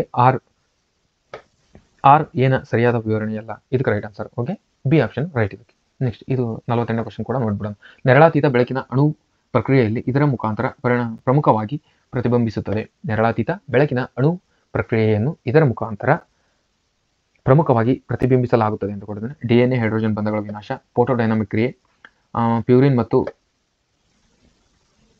ಪಿರಿಮಿಡೈನ್ ರಚನೆ, ಸ್ವಿಟ್ಟಿ ಮೆಟಾಪಾರ್ಸ್ನ ರಚನೆ. ಓಕೆನಾ, ಇದಕ್ಕೆ ಆನ್ಸರು DNA ಮತ್ತು ಹೈಡ್ರೋಜನ್ ಬಂಧಗಳ ವಿನಾಶ. ಓಕೆ, ನೆಕ್ಸ್ಟ್ 49 ಕ್ವಶನ್ ಏನಂದರೆ ನಮ್ಮ ನೀರಿನ ಮಾರ್ಗಗಳನ್ನು ತಲುಪಲು ಮಾರ್ಜಕಗಳು ಮತ್ತು ಫಲೋತ್ಕಾರಕಗಳ ತ್ಯಾಜ್ಯದ ಫಾಸ್ಫೇಟ್ಗಳನ್ನು ಒಳಗೊಂಡಿರುವಾಗ ನೀರಿನ ಮಾರ್ಗಗಳು ಮೀನಿನ ಉಸಿರಾಟ ಕಟ್ಟಿಸುವುದಕ್ಕೆ ಕಾರಣವಾಗುವ ನೀರಿನಿಂದ ಆಕ್ಸಿಜನ್ ಅಧಿಕವಾಗಿ ಉದ್ರುಕವಾಗಿ ಬರುತ್ತದೆ. ಈ ಪ್ರಕ್ರಿಯೆಯನ್ನು ಹೀಗೆ ಕರೆಯಲಾಗುತ್ತದೆ ಅಂತ ಕೊಟ್ಟಿದೆ. ಇದಕ್ಕೆ ಫಾಸ್ಫಟೈಸೇಷನ್, ಗಾಮಸಾರ ಮರುಬಳಕೆ, ಎಂಥ್ರೋಫಿಕೇಶನ್ ಮೇಲಿನ ಯಾವ ಹೇಳಿಕೆಯೂ ಅಲ್ಲ ಅಂತ ಕೊಟ್ಟಿದ್ದೇನೆ. ಇದಕ್ಕೆ ರೈಟ್ ಆನ್ಸರು ಎಂಥ್ರೋಫಿಕೇಶನ್ ರೈಟ್ ಆನ್ಸರ್ ಇದಕ್ಕೆ. ನೆಕ್ಸ್ಟ್ 2 ಕ್ವಶನ್ ಇಲ್ಲೇ ಬರ್ತದೆ. Next 47 question ಬಿಟ್ಟಿದ್ವಲ್ವಾ. ಎ ಒಳಗಿನ ವಾಯು ಮಾಲಿನ್ಯ ಒಂದು ತೀವ್ರ ಆರೋಗ್ಯ ಅಪಾಯವಾಗಿದೆ. ಕಾರಣ ವಾಯು ಮಾಲಿನ್ಯಗಳ ಬೆದರಿಕೆಯು ಒಳಗಿನ ವಾತಾವರಣದ ಸಂಭವನೀಯವಾಗಿ ಪರಿಣಾಮಿಸುವುದಿಲ್ಲ ಅಂತ ಕೊಡ್ತಾನೆ. 2 ಆಪ್ಷನ್ ಕೊಡ್ತಾನೆ. ಇದಕ್ಕೆ ಯಾವ ಹೇಳಿಕೆ ರೈಟ್ ಅಂತ ಹೇಳಬೇಕು. ಇದಕ್ಕೆ ಎ ಮತ್ತು ಆರ್ ಸರಿಯಾಗಿದ್ದು ಆರ್ ಏನ ಸರಿಯಾದ ವಿವರಣೆಯಾಗಿದೆ. ಇದಕ್ಕೆ ರೈಟ್ ಆನ್ಸರ್ ಒಳಗಿನ ವಾಯು ಮಾಲಿನ್ಯ ಒಂದು ತೀವ್ರ ಅಪಾಯದ. ಸ್ವಲ್ಪ ಇಂಗ್ಲೀಷಲ್ಲಿ ನೋಡ್ತಾರೆ. Sustainable development is critically to well-being human society. Environmentally sound policy do not harm the environment or deplete the natural resource. Okay, ಇದಕ್ಕೆ ಒಂದು ಆಪ್ಷನ್ ರೈಟ್ ಅಂತೆ. ರೈಟ್. ನೆಕ್ಸ್ಟ್ ನಿರ್ಮೂಲನೆ ಮಾಡುವ ಉಪದ್ರವಗಳಿಗೆ ಪೆಸ್ಟಿಸೈಡ್ಸ್ ಬಳಸುವ ಬದಲಾಗಿ ಅದರ ಸಂಖ್ಯೆಗಳನ್ನು ನಿಯಂತ್ರಿಸುವುದಕ್ಕೆ ಸ್ವಾಭಾವಿಕ ಪ್ರಿಡೇಟರ್ಸ್ ಮತ್ತು ಪ್ಯಾರಾಸೈಟ್ಸ್ಗಳ ಉಪದ್ರವಗಳನ್ನು ಬಳಸಲು ಆವರ್ತನೀಯ ಬೇರೊಂದು ವಿಧಾನವಾಗಿದೆ. ಇತರ ಪರಿಸರ ಸ್ನೇಹಿ ವಿಧಾನದಲ್ಲಿ ಪದದಿಂದ ಹೇಳಲಾಗುತ್ತದೆ. ಯಾವ ಪದದಿಂದ ಹೇಳಲಾಗುತ್ತದೆ ಅಂತ ಕೇಳ್ತಿದ್ದಾನೆ. ಜೈವಿಕ ನಿಯಂತ್ರಣ, ಪ್ರಿಡೇಟರ್ ಬಿಡುಗಡೆ, ಕೀಟನಾಶಕಗಳ ನಿರ್ವಹಣೆ ಅಂತ ಆಪ್ಷನ್ ಕೊಟ್ಟಿದ್ದಾನೆ. ಇದಕ್ಕೆ ಜೈವಿಕ ನಿಯಂತ್ರಣ ರೈಟ್ ಆನ್ಸರ್. ನಿರ್ಮೂಲನೆ ಮಾಡುವ ಉಪದ್ರವಗಳ instead using natural protector. Okay, ಇದಕ್ಕೆ biological control right answer. Okay, ಇಂಗ್ಲೀಷಲ್ಲಿ ನೋಡ್ಕೊಳ್ಳಿ. ಒಂದೊಂದು ಕ್ವಶನು ಇಂಗ್ಲೀಷಲ್ಲಿ ನೋಡ್ಕೊಂಡ್ರೆ ಕ್ಲಾರಿಫೈ ಆಗುತ್ತೆ. ಅದರಲ್ಲಿ EVS ಕ್ವಶನು, ಎಕನಾಮಿಕ್ಸ್ ಅವನ್ನೆಲ್ಲ ನೀವು ಕಂಪಲ್ಸರಿ ಇಂಗ್ಲೀಷಲ್ಲೇ ನೋಡಿ. ಕೆಳಗಿನ ಒಂದು ಪದವನ್ನು ಜೀವಿಯಿಂದ ಆಕ್ರಮಿಸಿದ ಭೌತಿಕ ಅಂತರ ಸ್ಥಳವಾಗಿ ಮಾತ್ರ ವರ್ಣಿಸುವುದಿಲ್ಲ, ಆದರೆ ಜೀವಿಗಳು ಸಮುದಾಯದಲ್ಲಿ ಅದರ ಕ್ರಿಯಾತ್ಮಕವನ್ನು ಸಹ ವರ್ಣಿಸಲಾಗುತ್ತದೆ ಅಂತ ಕೊಟ್ಟಿದ್ದಾನೆ. ಇದರಲ್ಲಿ ಯಾವುದು ಅಂತ ಕೊಟ್ಟಿದ್ದಾನೆ. ಇಕೋಟೋನು, ನಿಶ್, ಆವಸ್ಥಾನ, ಸಮ ಪ್ರಮಾಣ, ದರ್ಜೆ ಅಂತ ಕೊಟ್ಟಿದ್ದಾನೆ. ಇದರಲ್ಲಿ ಆನ್ಸರ್ ಯಾವುದು ಅಂತ ನೀವು ಫೈಂಡ್ ಔಟ್ ಮಾಡಿ. ಏನಂದರೆ ಸ್ಥಳದಲ್ಲಿ ಮಾತ್ರ ವರ್ಣಿಸುವುದಿಲ್ಲ, ಆದರೆ ಜೀವಿಗಳ ಸಮುದಾಯದಲ್ಲಿ ಅದರ ಕ್ರಿಯಾತ್ಮಕವು ಸಹ ವರ್ಣಿಸಲಾಗುತ್ತದೆ. ಇದಕ್ಕೆ ಎಕೋಟೋನು ರೈಟ್ ಆನ್ಸರ್. Okay, next 53. ಕೆಳಗಿನ ಯಾವ ಒಂದನ್ನು ಭೌಗೋಳಿಕ ಪ್ರದೇಶದ ಜೀವ ವೈವಿಧ್ಯತೆಗಳಲ್ಲಿ ಪರಿಗಣಿಸಲಾಗುತ್ತದೆ? ಜಾಗತಿಕ ತಾಪಮಾನ, ಆವಾಸ ಸ್ಥಾನಗಳ ಖಂಡನೆ, ಏಲಿಯನ್ ಪ್ರಭೇದಗಳ ಆಕ್ರಮಣ, ಸಸ್ಯ ಸಂಕುಲದ ವೃದ್ಧಿ. ಭೌಗೋಳಿಕ ಪ್ರದೇಶದ ಜೀವ ವೈವಿಧ್ಯತೆಯಲ್ಲಿ ಪರಿಗಣಿಸಲಾಗುತ್ತದೆ. ಈ ಸಂಕೇತಗಳನ್ನು ಬಳಸಿ ಸರಿಯಾದ ಉತ್ತರವನ್ನು ಗುರುತಿಸಿ. ಕೆಳಗೆ 1 ಮತ್ತು 2, 2 ಮತ್ತು 3, 1, 2, 3, 1, 2, 3, 4 ಅಂತ ಕೊಟ್ಟಿದ್ದೇನೆ. ಇದಕ್ಕೆ ರೈಟ್ ಆನ್ಸರ್ ಏನಂದರೆ 1, 2, 3, 4 ಕೂಡ ರೈಟ್ ಆನ್ಸರ್. ಭೌಗೋಳಿಕ ಪ್ರದೇಶದ ಜೀವ ವೈವಿಧ್ಯತೆಯಲ್ಲಿ ಪರಿಗಣಿಸಲು ಜಾಗತಿಕ ತಾಪಮಾನ, ಆವಾಸ ತಾಣದ ಖಂಡನೆ, ಏಲಿಯನ್ ಪ್ರಭೇದಗಳ ಆಕ್ರಮಣ ಅಂದರೆ ಬೇರೆ ದೇಶದ ಆಕ್ರಮಣ ಪಕ್ಷಿಗಳು, ಆಮೇಲೆ ಸಸ್ಯ ಸಂಕುಲದ ವೃದ್ಧಿಯನ್ನು ಕೂಡ ನಾವು ಮೆಜರ್ಗೆ ತಗೊಳ್ತೀವಿ. ನೆಕ್ಸ್ಟ್ 52ನೇ ಕ್ವಶನ್ ಏನಂದ್ರೆ, ಕೆಳಗಿನ ಯಾವ ಪ್ರಕ್ರಿಯೆಯು ಭೂಮಿಯ ಮೇಲಿನ ಕಾರ್ಬನ್ ಚಕ್ರದಿಂದ ಕಾರ್ಬನ್ ಡೈಆಕ್ಸೈಡ್ ಅನ್ನು ತೆಗೆದುಹಾಕುತ್ತದೆ? ಕಾರ್ಬನ್ ಚಕ್ರದಿಂದ ಕಾರ್ಬನ್ ಡೈಆಕ್ಸೈಡ್ ಅನ್ನು ಯಾವುದು ತೆಗೆದುಹಾಕುತ್ತದೆ ಅಂತ ಕೊಡ್ತಾರೆ. ಕ್ವಶನ್ ಯಾವ್ಯಾವ ರೀತಿ ಬರ್ತಿದ್ದಾವೆ ನೋಡಿ. ಓಕೆ, ನೆಕ್ಸ್ಟ್ ಇದಕ್ಕೆ ದ್ಯುತಿ ಸಂಶ್ಲೇಷಣೆ, ಫೋಟೋಸಿಂಥಸಿಸ್, ಉಸಿರಾಟ, ಬಾಷ್ಪ ವಿಸರ್ಜನೆ, ಜ್ವಾಲಾಮುಖಿ ಚಿಮ್ಮುವಿಕೆ ಅಂತ ಕೊಟ್ಟಿದ್ದಾನೆ. ಓಕೆ, ಇದಕ್ಕೆ ಆನ್ಸರ್ ಏನಂದ್ರೆ ಸೆಕೆಂಡ್ ಒಂದು ಆಪ್ಷನ್ ರೈಟ್, ಉಸಿರಾಟ. ಇದಕ್ಕೆ ಮಾತ್ರ ಇದು ಆಪ್ಷನ್. ಓಕೆ, ನೆಕ್ಸ್ಟ್ 54ನೇ ಕ್ವಶನ್, ಆವಾಸ ಮತ್ತು ಸಂಬಂಧಪಟ್ಟ ನಿರ್ದಿಷ್ಟ ಪ್ರಾಣಿಗಳು ಬೆಸ ಸಂಯೋಜನೆ ಗುರುತಿಸಿ. ಸುಂದರಬನ್ಸ್, ಬೆಂಗಾಲ್ ಟೈಗರ್ ಮತ್ತು ಪೆರಿಯಾರ್ ಆನೆ, ಕಚ್ನ ಕಾಡಿನ ಕತ್ತೆ, ದಚಿಗಮ್ ರಾಷ್ಟ್ರೀಯ ಉದ್ಯಾನವನ ಬೆಟ್ಟದ ಚಿರತೆ ಅಂತ ಕೊಟ್ಟಿದ್ದಾರೆ. ಇದರಲ್ಲಿ ಸಂಬಂಧಪಟ್ಟ ನಿರ್ದಿಷ್ಟ ಪ್ರಾಣಿಯ ಬೆಸ ಸಂಯೋಜನೆ ಗುರುತಿಸಿ. ಇಂಗ್ಲಿಷಲ್ಲಿ ನೋಡ್ತಿದ್ದಾರೆ. 54, identify the odd combination of the habitat particular animal concern ಅಂತ ಕೊಟ್ಟಿದ್ದಾನೆ. ಇದಕ್ಕೆ ಬೆಸ ಸಂಯೋಜನೆ ಅದರ ಆಪೋಸಿಟ್ ಇರೋದು ಯಾವುದು ಅಂತಂದು ಗುರುತಿಸ್ರಿ ಅಂತ ಕೊಟ್ಟಿದ್ದೇನೆ. ಇದಕ್ಕೆ ಫೋರ್ತ್ ಆಪ್ಷನ್ ರೈಟ್ ಆನ್ಸರ್. ದಚಿಗಮ್ ರಾಷ್ಟ್ರೀಯ ಉದ್ಯಾನವನ ಬೆಟ್ಟದ ಚಿರತೆ ಅಲ್ಲ, ಇದು ಬೆಟ್ಟದ ಚಿರತೆ ಅಂತ ಇದೆಯಲ್ವ, ಇದಕ್ಕೆ ಸಂಬಂಧಿಸಿದೆ. ಇದಕ್ಕೆ right answer fourth one. Next, ಕೆಳಗಿನ ಯಾವ ಸಮ್ಮೇಳನವು ವನ್ಯಜೀವಿ ಮಾದರಿಗಳ ಅಂತಾರಾಷ್ಟ್ರೀಯ ವ್ಯಾಪಾರ ನಿಯಮಿಸುವುದಕ್ಕಾಗಿ ಉದ್ದೇಶಿಸಲಾಗಿದೆ? ಕೆಳಗಿನ ಯಾವ ಸಮ್ಮೇಳನವು ವನ್ಯಜೀವಿ ಮಾದರಿಯ ಅಂತಾರಾಷ್ಟ್ರೀಯ ವ್ಯಾಪಾರ ನಿಯಮಿಸುವುದಕ್ಕೆ ಸಂಬಂಧಿಸಿದೆ ಅಂತ ಕೇಳಿದರೆ, ಬಾನ್ ಸಮ್ಮೇಳನ, ರಾಮ್ಸರ್ ಸೈಡ್ ಸಮ್ಮೇಳನ, ವಿಯೆನ್ನಾ ಸಮ್ಮೇಳನ ಅಂತ ಕೊಟ್ಟಿದ್ದಾನೆ. ಇದಕ್ಕೆ ಸೈಡ್ಸ್ ಸಮ್ಮೇಳನ ಇದೇನಂದ್ರೆ ವನ್ಯಜೀವಿ ಮಾದರಿಗಳ ಅಂತಾರಾಷ್ಟ್ರೀಯ ವ್ಯಾಪಾರ ನಿಯಮಿಸುವುದಕ್ಕೆ ಉದ್ದೇಶಿಸಿದೆ. ಓಕೆ, ಇದರಲ್ಲಿ ಥರ್ಡ್ ಆಪ್ಷನ್ ರೈಟ್. ಇಂಗ್ಲೀಷಲ್ಲಿ ನೋಡ್ಕೊಂಡು ಪಾಸ್ ಮಾಡ್ಕೊಂಡು ಓದ್ಕೊಂಡು ಆನ್ಸರ್ ಮಾಡಿ. ರೈಟ್. ಓಕೆ, ಪಾಸ್ ಮಾಡ್ಬೇಕು ನೀವು. ನಾನು ಜಸ್ಟ್ ಹಂಗೆ ಒಂದ್ಸರಿ ಪಾಸ್ ಮಾಡೋಷ್ಟು ಗ್ಯಾಪ್ ಇಟ್ಟು ಹೋಗಿರ್ತೀನಿ. ನೆಕ್ಸ್ಟ್ 56ನೇ ಕ್ವಶನ್, ಮಾನವ ಮತ್ತು ಜೈವಿಕ ಗೊಂದಲ ಕಾರ್ಯಕ್ರಮದಲ್ಲಿ ಯಾವ ಅಂತಾರಾಷ್ಟ್ರೀಯ ಸಂಸ್ಥೆಯು ಜಾಗತಿಕವಾಗಿ ಪ್ರಾರಂಭಿಸಲಾಗಿದೆ? IUCN, ಯುನೆಸ್ಕೋ, UNEP ಅಂತಾರಾಷ್ಟ್ರೀಯ ಸಂರಕ್ಷಣೆ ಅಂತ ಕೊಟ್ಟಿದೆ. ಮಾನವ ಮತ್ತು ಜೈವಿಕ ಇಂಗ್ಲೀಷಲ್ಲಿ ನೋಡ್ತೇನೆ. Man and biosphere programme. Okay, UNESCO ಸುಮಾರು ಇದು ಮ್ಯಾನ್ ಅಂಡ್ ಬಯೋಸ್ಫಿಯರ್ ಪ್ರೋಗ್ರಾಮ್ ಯಾವುದಕ್ಕೆ ಸಂಬಂಧಿಸಿದೆ ಅಂತ ಕೊಟ್ಟಿದ್ದಾನೆ. ಇದು ಯುನೆಸ್ಕೋಗೆ ಸಂಬಂಧಿಸಿದೆ. ಇದು ಒಂದು ಕ್ವಶನ್ ನೋಡ್ಕೊಂಡ್ಬಿಡ್ತೀನಿ. ಭಾರತದ ಆನೆಗಳಿಗೆ ಸಂಬಂಧಿಸಿದಂತೆ ಈ ಕೆಳಗಿನ ಹೇಳಿಕೆಯನ್ನು ಪರಿಗಣಿಸಿ. ಆನೆಯು ಗುಂಪಿನ ಲೀಡರ್ ಸ್ತ್ರೀಯಾಗಿರ್ತದೆ. ಹೆಣ್ಣಾನೆನೇ ಗುಂಪಿನ ಲೀಡರ್ ಆಗಿರ್ತದೆ ಅಂತ ಹೇಳ್ತಿದ್ದಾರೆ. ಗರ್ಭಾವಸ್ಥೆ 22 ತಿಂಗಳಾಗಿರ್ತದೆ. 40 ವರ್ಷ ಆದಮೇಲೆ ಇದು ಡೆಲಿವರಿ ಮಾಡಂಗಿಲ್ಲ, ಅಂದರೆ ಬರಿ ಹಾಕಂಗಿಲ್ಲ ಅಂತ ಹೇಳ್ತಿದ್ದಾರೆ. ಭಾರತದಲ್ಲಿರುವ ರಾಜ್ಯಗಳ ನಡುವೆ ಕೇರಳದಲ್ಲಿ ಆನೆಗಳ ಸಂಖ್ಯೆ ಅಧಿಕವಾಗಿತ್ತು. 4ನೇ ಆಪ್ಷನ್ 100% ರಾಂಗ್. ಯಾಕಂದ್ರೆ ಕರ್ನಾಟಕದಲ್ಲಿ ಆನೆಗಳು ಜಾಸ್ತಿ ಇದಾವೆ. ಓಕೆನಾ, 4ನೇ ಆಪ್ಷನ್ ಯಾವ್ಯಾವುದರಲ್ಲಿದೆ ಅದು ತೆಗೆದು ಬಿಡೋಣ. Third option wrong, fourth option wrong. ಓಕೆನಾ, ಈಗ ರೈಟ್ ಆನ್ಸರ್ ಏನಂದ್ರೆ ಇದಕ್ಕೆ ರೈಟ್ ಆನ್ಸರ್ ಯಾವುದಂದ್ರೆ ಕರ್ನಾಟಕ ಅಂತೂ ಈಗ 2ನೇದು ಮತ್ತು ಫೋರ್ತ್ ಆಪ್ಷನ್ ಅಂತೂ ಬರೋದಿಲ್ಲ. ಓಕೆನಾ, ಲೀಡರ್ ಅಂತ ಸ್ತ್ರೀ, ಇದು 1ನೇ ಆಪ್ಷನ್ ಕೂಡ ರೈಟ್. ಅಂದ್ರೆ ಇದರಲ್ಲಿ ಈಗ ನೆಕ್ಸ್ಟ್ ಇದರಲ್ಲಿ 1 ಅಂತೂ ಇಲ್ಲ. ಹಾಗೆ ನೋಡಿದಾಗ 1 ಮತ್ತು 2 ಹೇಳಿಕೆಗಳು ರೈಟ್. ಆನೆ ಸ್ತ್ರೀ ಲೀಡರ್ ಫಸ್ಟ್, ಆಮೇಲೆ ಗರಿಷ್ಠ ಅವಧಿ 22 ತಿಂಗಳ ಅದರವರೆಗೂ ಇರ್ತದೆ. ಅಂದ್ರೆ 40 ವರ್ಷ ಆದಮೇಲೆ ಕೂಡ ಬರಿ ಆಗ್ತದೆ ಅಂತ ನಾವು ಅಂಡರ್ಸ್ಟ್ಯಾಂಡ್ ಮಾಡ್ಕೋಬೇಕು. ರೈಟ್. ನೆಕ್ಸ್ಟ್ ಇದ್ಯಾವುದು ಕ್ವಶನ್, ಆಮ್ಲ ಮಳೆ ಇತ್ತೀಚೆಗೆ ವರದಿಗಳಿಗೆ ಕೆಲವು ಕೈಗಾರಿಕೆಗಳ ನಗರಗಳ ಇದರಿಂದ ವಾತಾವರಣದ ಮಾಲಿನ್ಯ ಪರಿಣಾಮಕ್ಕೆ ಕಾರಣವಾಗಿದೆ ಅಂತ ಕೊಟ್ಟಿದ್ದಾನೆ. ಕೆಳಗೆ ಓಕೆ, ಫಾಸಿಲ್ ಇಂಧನ ಸುಡುವುದರಿಂದ ಅತಿಯಾಗಿ ಬಿಡುಗಡೆಯಾಗುವ N2O ಮತ್ತು S2O. ಆಮ್ಲಮಳೆ ಇತ್ತೀಚಿನ ವರದಿಗಳು ಕೆಲವು ಕೈಗಾರಿಕಾ ನಗರಗಳಲ್ಲಿ ಇದರಿಂದ ವಾತಾವರಣ ಮಾಲಿನ್ಯ ಪರಿಣಾಮಕ್ಕೆ ಕಾರಣವಾಗಿದೆ. ಫಾಸಿಲ್ ಇಂಧನ ಸುಡುವುದರಿಂದ ಅತಿಯಾಗಿ ಬಿಡುಗಡೆಯಾಗುವ N2O ಮತ್ತು S2O, ಮರ ಮತ್ತು ಇದ್ದಲಿನಂತಿರುವ ಇಂಧನಗಳನ್ನು ಸುಡುವುದರಿಂದ ಅಧಿಕವಾಗಿ ಬಿಡುಗಡೆಯಾಗುವ CO2, ಅರಣ್ಯಗಳು ಕಡಿಯುವುದರಿಂದ ಮತ್ತು ಹೆಚ್ಚಿದ ಪ್ರಾಣಿ ಸಂಖ್ಯೆಯಿಂದ ಅಂತಂದು 2ನೇ ಆಪ್ಷನ್ ಕೊಟ್ಟಿದ್ದಾನೆ. 3ನೇ ಆಪ್ಷನ್ ಕೈಗಾರಿಕಾ ಸಸ್ಯಗಳು ಮತ್ತು ಕಲ್ಲಿದ್ದಲು ಅನಿಲದಿಂದ NH3ಯ ಅತಿಯಾದ ಬಿಡುಗಡೆ. ಫೋರ್ತ್ ಆಪ್ಷನ್ ಕೋಕ್ನ ದಹನವನ್ನು ಪೂರ್ಣಗೊಳಿಸುವುದರಿಂದ ಇದ್ದಿಲು ಮತ್ತು ಆಕ್ಸಿಜನ್ ಕೊರತೆಯಲ್ಲಿ ಇತರೆ ಕಾರ್ಬೋನೈಸೇಷನ್ ಇಂಧನವನ್ನು ವಾತಾವರಣದಲ್ಲಿ CO ಬಿಡುಗಡೆ ಮಾಡುತ್ತದೆ. ಇದಕ್ಕೆ ಯಾವುದೀಗ ಆಮ್ಲ ಮಳೆಯ ಇತ್ತೀಚಿನ ವರದಿಗಳ ಕೆಲವು ಕೈಗಾರಿಕಾ ನಗರಗಳ ಇದರಿಂದ ವಾತಾವರಣ ಮಾಲಿನ್ಯ ಪರಿಣಾಮಕ್ಕೆ ಕಾರಣ ಯಾವುದಂದ್ರೆ ಇದಕ್ಕೆ option A option right. Fossil ಇಂಧನ ಸುಡುವುದರಿಂದ N2O ಮತ್ತು S2O ಬಿಡುಗಡೆ ಆಗುವುದರಿಂದಲೇ ಆಮ್ಲ ಮಳೆ ಇತ್ತೀಚೆಗೆ ಜಾಸ್ತಿ ಆಗ್ತಿದೆ ಅಂತಂದು ಹೇಳಿದ್ದಾರೆ. ನೆಕ್ಸ್ಟ್ 58ನೇ ಪ್ರಶ್ನೆ, ಕೆಳಗಿನ ಹುಲಿ ಮೀಸಲು ಅರಣ್ಯಗಳ ನಡುವೆ ಯಾವ ಒಂದು ಮಹತ್ವದ ಹುಲಿ ಆವಾಸ ಸ್ಥಾನದ ಅಡಿಯಲ್ಲಿ ಬೃಹತ್ ಪ್ರದೇಶವನ್ನು ಹೊಂದಿದೆ? ಹುಲಿ ಮೀಸಲು ಯಾವುದು ದೊಡ್ಡದೈತೆ ಅಂತ ಕೇಳಿದರೆ Corbett, Jim Corbett, Ranthambore, Nagarjuna, Srisailam. ಇದಕ್ಕೆ third option right answer. Okay, third option right. Nagarjuna, Srisailam ಇದೆ ಅಲ್ವಾ, ಇದೇ ಆಪ್ಷನ್ ರೈಟ್ ಅದಕ್ಕೆ. ನೆಕ್ಸ್ಟ್ 60ನೇದು, ಕೆಳಗಿನ ಯಾವ ಸಂರಕ್ಷಣಾ ಪ್ರದೇಶಗಳು ಕಾವೇರಿ ಜಲಾನಯನ ಪ್ರದೇಶದಲ್ಲಿವೆ? ಅಂದ್ರೆ ಕಾವೇರಿ ಜಲಾನಯನದಲ್ಲಿ ಪ್ರದೇಶದಲ್ಲಿರುವಂತಹ ಎಲ್ಲ ರಾಷ್ಟ್ರೀಯ ಉದ್ಯಾನವನಗಳು ಕೂಡ ನಿನಗೆ ಗೊತ್ತಿರ್ಬೇಕಪ್ಪ ಅಂತ ಕೇಳ್ತಿದ್ದಾನೆ. ಓಕೆ, ನಾಗರಹೊಳೆ, ಪಾಪಿಗೊಂಡ, ಸತ್ಯಮಂಗಳಂ, ಹೊಯ್ನಾಡು. ಇದರಲ್ಲಿ ಯಾವುದು ಇದು ಕಾವೇರಿ ಜಲಾನಯನದಲ್ಲಿ ಅಂಡರಲ್ಲಿ ಬರುತ್ತೆ ಅಂತ ಕೇಳ್ತೀವಿ. ಅಂದರೆ ನಾಗರಹೊಳೆ ಇದು ಕಂಪಲ್ಸರಿ ನಮ್ಗೆ ಗೊತ್ತು. ಆಮೇಲೆ ಹೊಯ್ನಾಡು ಇದು ಕೂಡ ಗೊತ್ತು. ಈ ಸತ್ಯಮಂಗಲ ಕೂಡ ಪಾಪಿಕೊಂಡ. ಇದರಲ್ಲಿ ನಿಮ್ಗೆ ಕನ್ಫ್ಯೂಸ್ ಇರುತ್ತೆ. ಅಂದರೆ ಇವಾಗ 1 ಮತ್ತು 4 ರೈಟ್ ನಿಮಗೆ ಈಗ. ಒಂದು ಇದರಲ್ಲಿದೆ, ಒಂದು ಅಂದರೆ ಇದು ರಾಂಗು. ಓಕೆನಾ? ಒಂದು ಇದರಲ್ಲಿ 4 ಇಲ್ಲ, ಇದು ಕೂಡ ರಾಂಗು. ಓಕೆನಾ?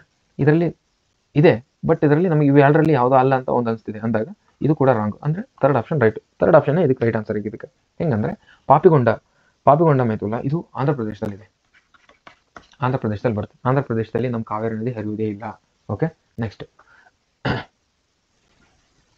ಇಂಗ್ಲೀಷಲ್ಲಿ ಬೇಕಂದ್ರು ಇಂಗ್ಲೀಷಲ್ಲಿ ನೋಡ್ಕೊಳ್ಳಿ. ನೆಕ್ಸ್ಟ್ ಓಕೆ, ನೆಕ್ಸ್ಟ್ ಗ್ರಾಮೀಣ ರಸ್ತೆ ನಿರ್ಮಾಣದಲ್ಲಿ ಪರಿಸರದ ಸುಸ್ಥಿರತೆಯನ್ನು ಖಚಿತಪಡಿಸುವುದಕ್ಕಾಗಿ ಅಥವಾ ಕಾರ್ಬನ್ ಹೆಜ್ಜೆ ಗುರುತನ್ನು ಕಡಿಮೆ ಮಾಡಲು ಕೆಳಗಿನ ಯಾವುದನ್ನು ಬಳಸಲು ಪ್ರಾಶಸ್ತ್ಯ ನೀಡಲಾಗಿದೆ? ಗ್ರಾಮೀಣ ರಸ್ತೆ ನಿರ್ಮಾಣದಲ್ಲಿ ಪರಿಸರದ ಸುಸ್ಥಿರತೆಯನ್ನು ಖಚಿತಪಡಿಸಿಕೊಳ್ಳಲು ಅಥವಾ ಕಾರ್ಬನ್ ಹೆಜ್ಜೆ ಗುರುತನ್ನು ಕಾಪಾಡಲು ಯಾವುದನ್ನು ಪ್ರಾಶಸ್ತ್ಯ ನೀಡಲಾಗಿದೆ? ತಾಮ್ರಕಟ್ಟು, ಶೀತ ಮಿಶ್ರಿತ ಆಸ್ಫಾಲ್ಟ್ ತಂತ್ರಜ್ಞಾನ, ಭೂನೇಗೆ ಟೆಕ್ಸ್ಟೈಲು, ಬಿಸಿ ಮಿಶ್ರಿತ ಆಸ್ಫಾಲ್ಟ್ ತಂತ್ರಜ್ಞಾನ, ಪೋರ್ಟ್ ಲ್ಯಾಂಡ್ ಸಿಮೆಂಟ್. ಇದರಲ್ಲಿ ಯಾವುದಂತ ಕೇಳಿದಾನೆ. ಓಕೆನಾ? ಇದಕ್ಕೆ ಆಪ್ಷನ್ 1ನೇ ಆಪ್ಷನ್ ರೈಟ್. 1, 2, 3 ರೈಟ್. ಇದಕ್ಕೆ ಗ್ರಾಮೀಣ ರಸ್ತೆ ನಿರ್ಮಾಣದಲ್ಲಿ ಪರಿಸರದ ಸುಸ್ಥಿರತೆಯನ್ನು ಖಚಿತಪಡಿಸುವುದಕ್ಕಾಗಿ ಅಥವಾ ಕಾರ್ಬನ್ ಹೆಜ್ಜೆ ಗುರುತನ್ನು ಕಡಿಮೆ ಮಾಡಲು ಕೆಳಗಿನ ಯಾವುದನ್ನು ಬಳಸಲು ಪ್ರಾಶಸ್ತ್ಯ ನೀಡಲಾಗಿದೆ ಅಂದರೆ ತಾಮ್ರಕಟ್ಟು, ಆಮೇಲೆ ಶೀತ ಮಿಶ್ರಿತ ಆಸ್ಫಾಲ್ಟ್ ತಂತ್ರಜ್ಞಾನ, ಆಮೇಲೆ ಟೆಕ್ಸ್ಟೈಲ್. ಇವು 3 ಕೂಡ ರೈಟ್. ನೆಕ್ಸ್ಟ್ 64 ಗ್ರಂಥಾಲಯ ಮೆಂಟಾಲಿಟಿ ಇದು ರೈಟ್. ಓಕೆ, ನೆಕ್ಸ್ಟ್ ಇಷ್ಟು ಕೂಡ ಮೆಂಟಾಲಿಟಿ. ಇದನ್ನು ಇಂಗ್ಲೀಷಲ್ಲಿ ನೋಡ್ಕೊಳ್ಳಿ. The rural road construction used the which following referred ensuring environment sustainable or reducing carbon footprint? Carbon slag, carbon mixed, asphalt technology, geo textile. ಇದು ಕೂಡ right answer. Next 1 ವರ್ಷ ಇದು mentality ಇದು. ಓಕೆ, ನೆಕ್ಸ್ಟ್ ಇದು ಕೂಡ ಮೆಂಟಾಲಿಟಿನಾ?